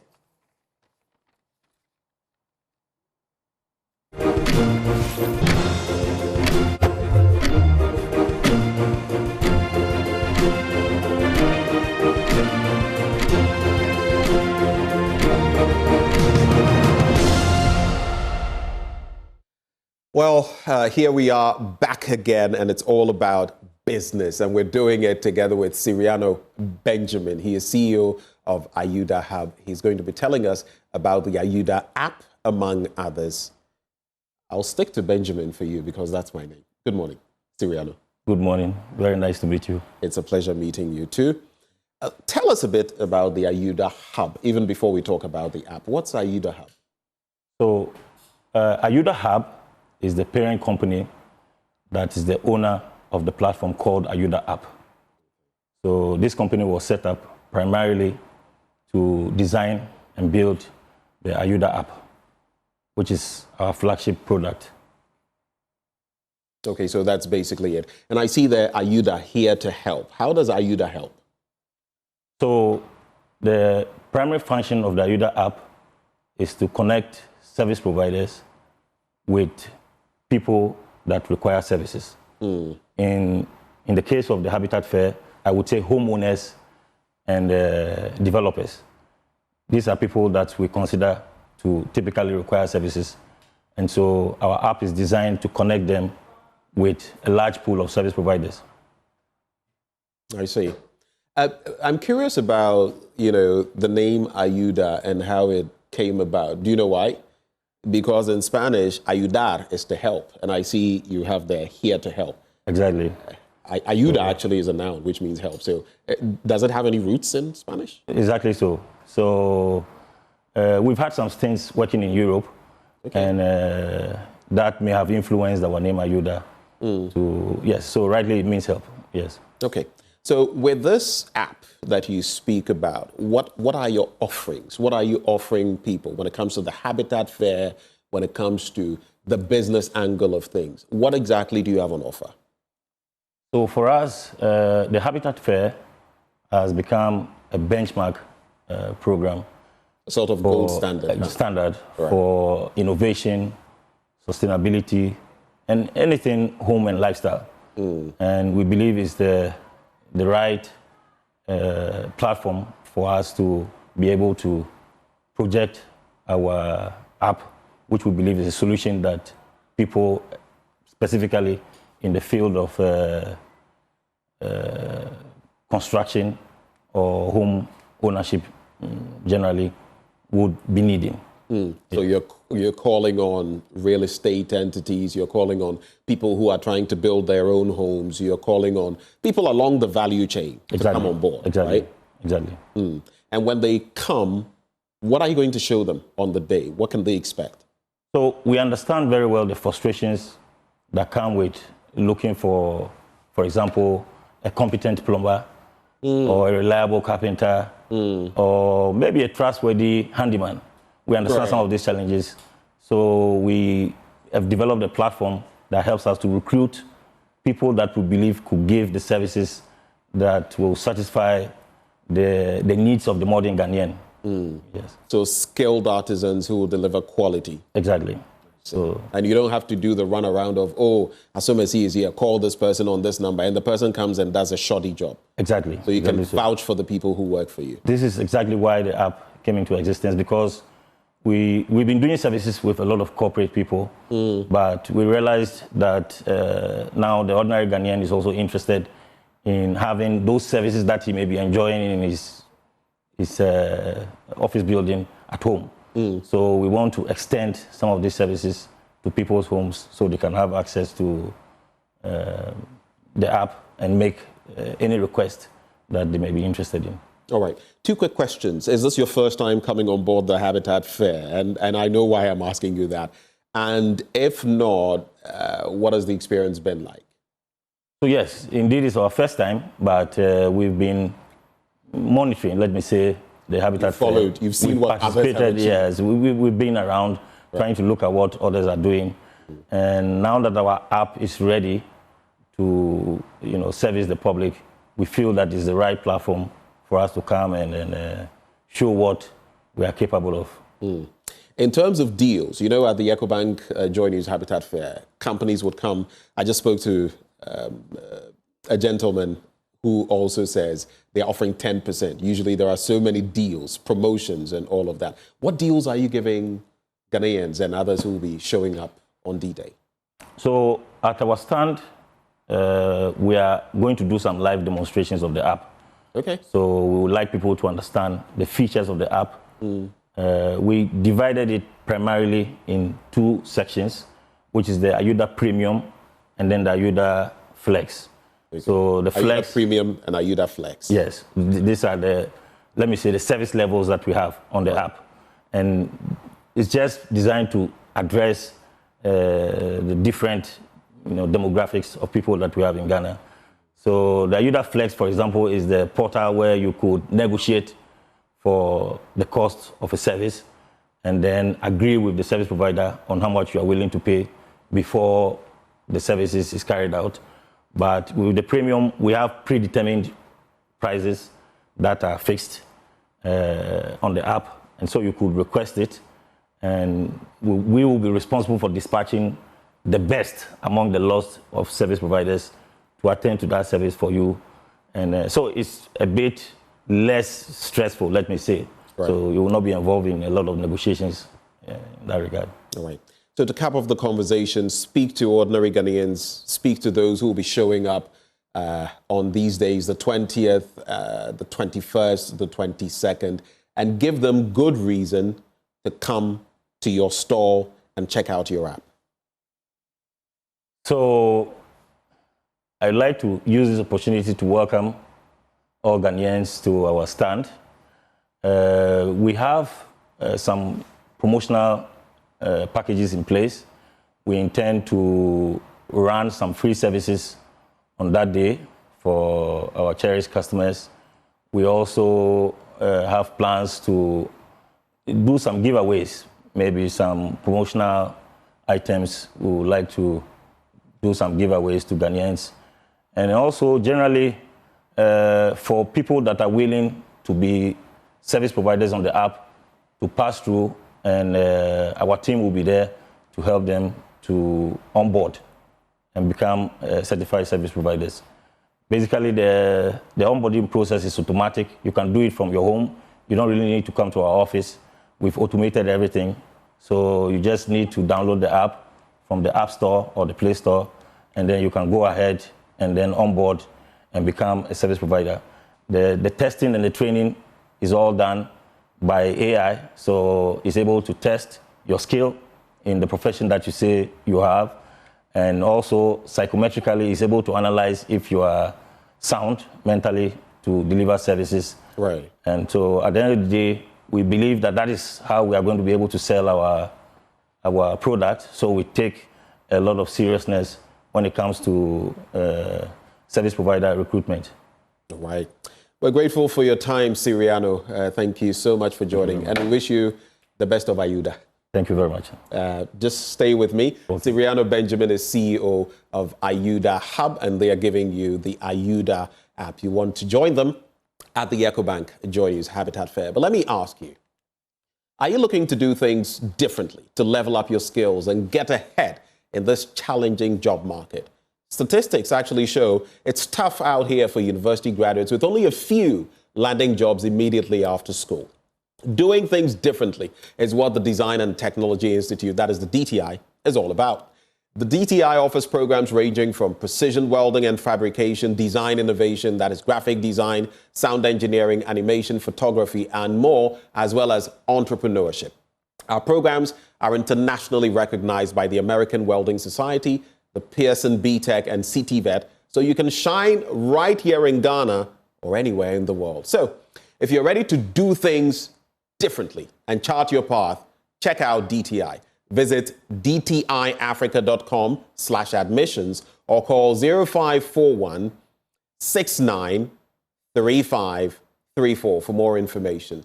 DTI, all rights reserved, including the right to reproduce or use this material or any part thereof in any manner. Let me also wish a very happy birthday in advance to one of Joy News' finest producers. He's my brother from another mother. A fine guy with his one pack, yeah?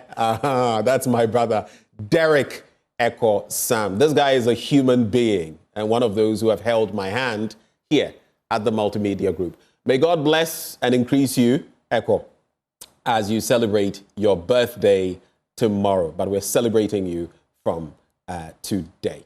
Stick and stay with us, Ghana, for ladies and gentlemen. In a bit, we'll be serving you E-Corner. It's a Friday, but don't expect me to go blunt today. E-Corner with Noella Cariniale will be coming your way. We'll be back.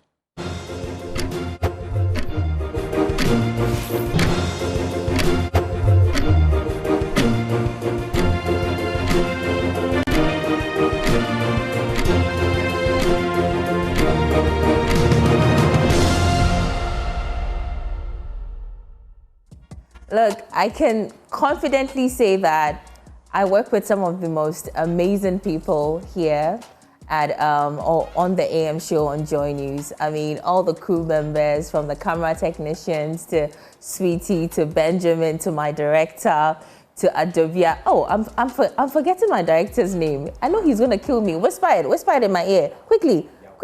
Yeah. Yeah, all of them amazing people, always, gassing me up. There are times when I come in the morning and, Charlie, I'm very grumpy in the morning and will be gassing me up and, I'm good. So today I'm very, very grateful to all of the backbenchers. I love you guys. Plus, it's Men's Mental Health Month, okay? Last month, I think it was Mental Health Month generally, but the month of June is specifically dedicated to men's mental health. And so I'm hoping there's something in my outfit, a color maybe blue. I know blue represents guys. You guys love blue. So definitely I intentionally decided to wear something that represents you men, because I want to communicate to you that you matter, okay? And I totally disagree when you say that men, women, okay, cannot relate to men. Listen, I don't think there is a single woman on earth that would not understand you. Not a single one, I think. And so if it means anything to you, I need you to understand and know that we care about you guys, we love you, and you don't have to hoard or bottle up a lot of emotions. Open up, okay? And yeah, we'll be fine. But anyway, you're welcome to E-Corner right here on the AM show. I'm Noella Cariniale. And of course, get your teacups ready, because right after this little breather, I start serving a lot of good tea.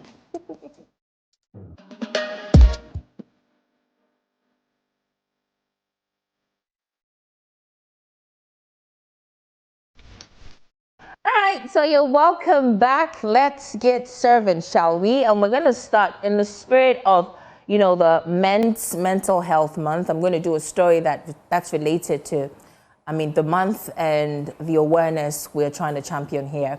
And so I'm going to start with Kwabena, musician Kwabena. I'm sure you know him. He is behind a lot of great tunes, I Saw, and all of that. Well, he came by the Hit Studios, had a beautiful conversation with my colleague, Doreen Avio. They talked about a lot of things. And he opened up about his depressing experience, or should I say depression experience, and how his mother's prayers came in very handy in, getting him out of that state. Listen. I'll share this to inspire every individual out there who is going through any form of, depression or any situation that actually has gotten you to a point where you feel like giving up. Yes, I must confess, there was a period in my life I went through a serious moment of depression. Very serious. Those who are close to me know. And, I went through it to the extent that even there were certain posts that I made with today, I look at and I ask myself, oh my God, did I make such a post? Wow. You get what I'm saying? And that is what depression does. People also read all kinds of meanings into how depression has, it distorted my figure a little bit. It distorted my looks because I have videos and photos of those days. And I look at photos of recent times. Then it gives me a clear understanding of what I've been through. And it gives me a clear understanding of what depression does. So I will encourage everybody out there, the key. So that was Kwabna. I totally can relate to what he said. Listen, the mind is such a trickster. It's a powerful tool. It can, make you and break you as well. And so all the time I'd say, listen, stop living in here too much, okay? Try to live in the moment. Try to live in the moment, and I'm sure you'll be fine. But let's quickly move away from that and talk about the BET Awards 2025. And we were so excited about this year's BET. Why? Because our Iron Boy, Blacko, or Black Sheriff, was nominated for the Best International Act Award. And we were all rooting for him. Unfortunately, he lost that out to Nigerian musician, also very talented, very, very vibrant, very sensual. I absolutely love her performances and, her attitude and all of that. So yeah, Ira won it over Black Sheriff. I saw Rock Nation, big up Ira Star. I'm wondering, does that mean she signed on to Rock Nation? In case you do not know what, Rock Nation is, it's a record label that belongs to Jay-Z, big music mogul or rapper. And so yeah, shouts to Ira Star for winning, but our boy, Blacko, was chilling on the red carpet at the BET, and I thought to bring you some excerpts. You feel me? Wait. Ira Star. Yeah, shit. Yeah. Visuals. Yeah, a lot of visuals. Because I'm really concerned about you guys not getting all of these beautiful artworks that we've made, art pieces that we've made. Please, you will have it. It's coming. Okay, so we've had to truncate that story because we have a breaking news coming in right now, and my girl, Sweetie Abochi, is on standby to give you all that detail. Take it away, Sweetie. So we are interrupting Nuela's e-corner to bring you this news just coming in.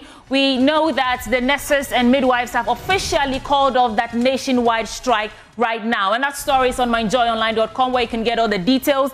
But experts are saying that the striking nurses and midwives have officially called off their nationwide industrial action effective immediately. And the decision announced today by the president of the Ghana Registered Nurses and Midwives Association, Mrs. Perpetua Oforiampofo, it follows intensive negotiations with government representatives and an impassioned plea for compassion from various stakeholders. So they're saying that, speaking through an online news conference, that, quote, the engagement held with the Parliamentary Select Committee on Health and other interested parties yesterday was very fruitful, and that is what paved the way for an amicable resolution of the impasse with their employer. So in view of that, that industrial action has been truncated immediately. So for all those who are affected, it is good news. Thank you for staying with Joy News, and back to you again, Nuela, with e-corner. That was quick. We are excited. The nurses have called off their strike. I mean, it came in handy. A lot of people were dying, would go to the hospital, and no one, would be there to attend to them. So we are so much excited. But keep watching Joy News because we've got more coming right up. Okay, do not tune off. Back to my story. I was talking about Blacko. Yeah, I think I played a little bit of him chilling on the red carpet for you. But he also had an interview with a certain on-air personality, sharing what he thinks set him apart from his peers when it comes to his music career. I want to play a little bit of that for you. Yeah, that's a big deal right there. Yeah.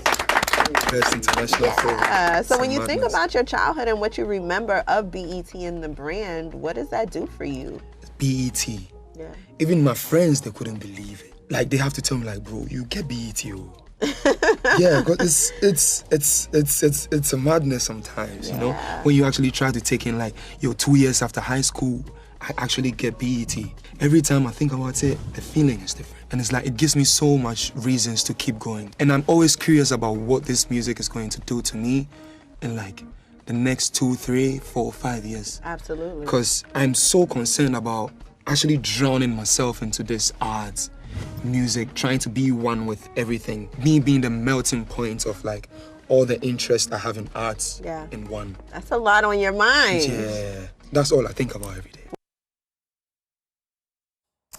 All right, Lako, you should trust him to always, be very vocal, very confident in his delivery. I really love that about him. So congratulations to him. I mean, yeah, he did not win, but he has the right attitude. He's an epitome of great talent, and obviously he's always going to share more music with us. And once BET is always going to be there, I trust him to probably win next year and maybe do a Grammy as well to crown everything up. Yeah, I'm manifesting it on his behalf. So yeah, kudos to him and team once again.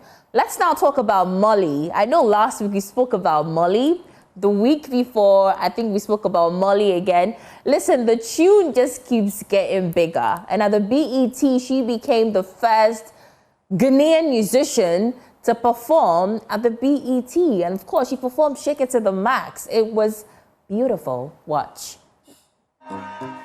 Say you shake it, shake it, shake it, wind it, shake it, wind it. If you hear the sound, then go and bend your back, go and bend your knees, baby, shake it to the max. The DJ, please turn up the bass to the max. Please just rewind, let me shake it to the max.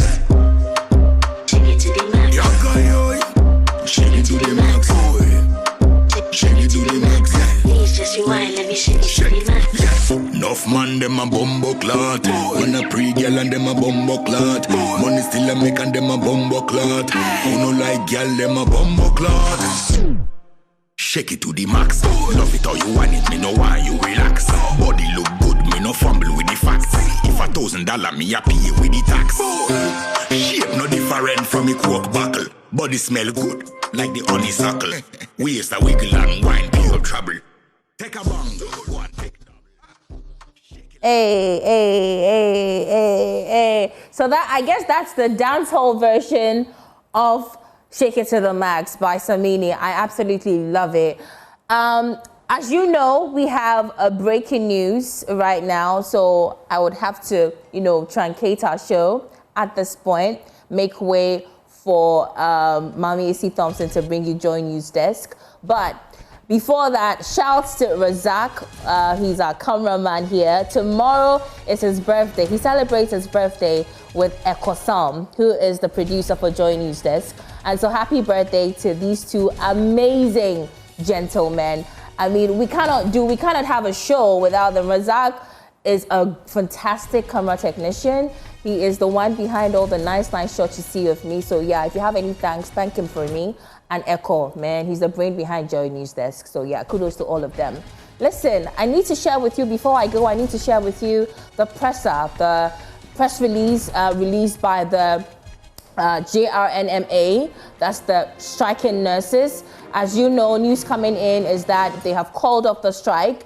A while ago, my colleague Sweetie Abochi broke that news to you. But I need to share with you that details of that presser right here. Or maybe I should just leave it for Mamisi to take over it. Okay, so let me just read a little bit of that presser. So if I can have it quickly, Director. Okay, let's listen to the striking nurses. So, our employer, good morning to the Parliamentary Select Committee on Health. A very good morning to all Ghanaians. This is a press release on the suspension of our GRNMA strike.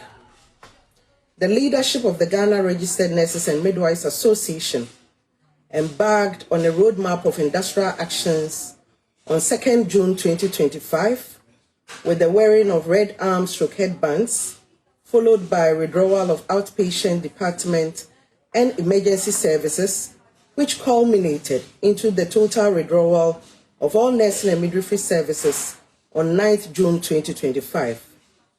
Our demand from our employer was simply to have the collective agreement of Ghanaian nurses and midwives which was signed in May 2024, duly implemented without any further delay.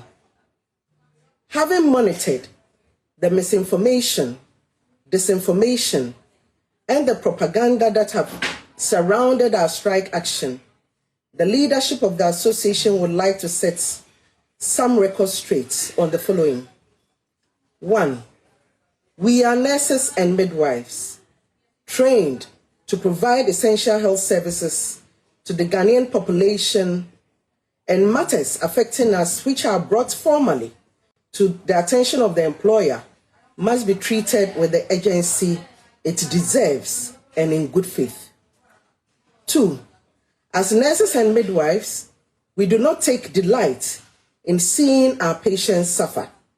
However, we cannot take good care of others when the system does not take good care of us. 3. The GRNMA is a non-partisan professional association and trade union and the holder of the collective bargaining certificate covering all nurses and midwives in Ghana. In its 65 years of existence, the Ghana Registered Nurses and Midwives Association has never aligned with any political party in Ghana. Rather, it has worked with every government since 1960 in building a stronger and more resilient health system responsive to the health needs of Ghanaians, whilst at the same time, we representing the interests of nurses and midwives in matters related to their welfare and general working conditions.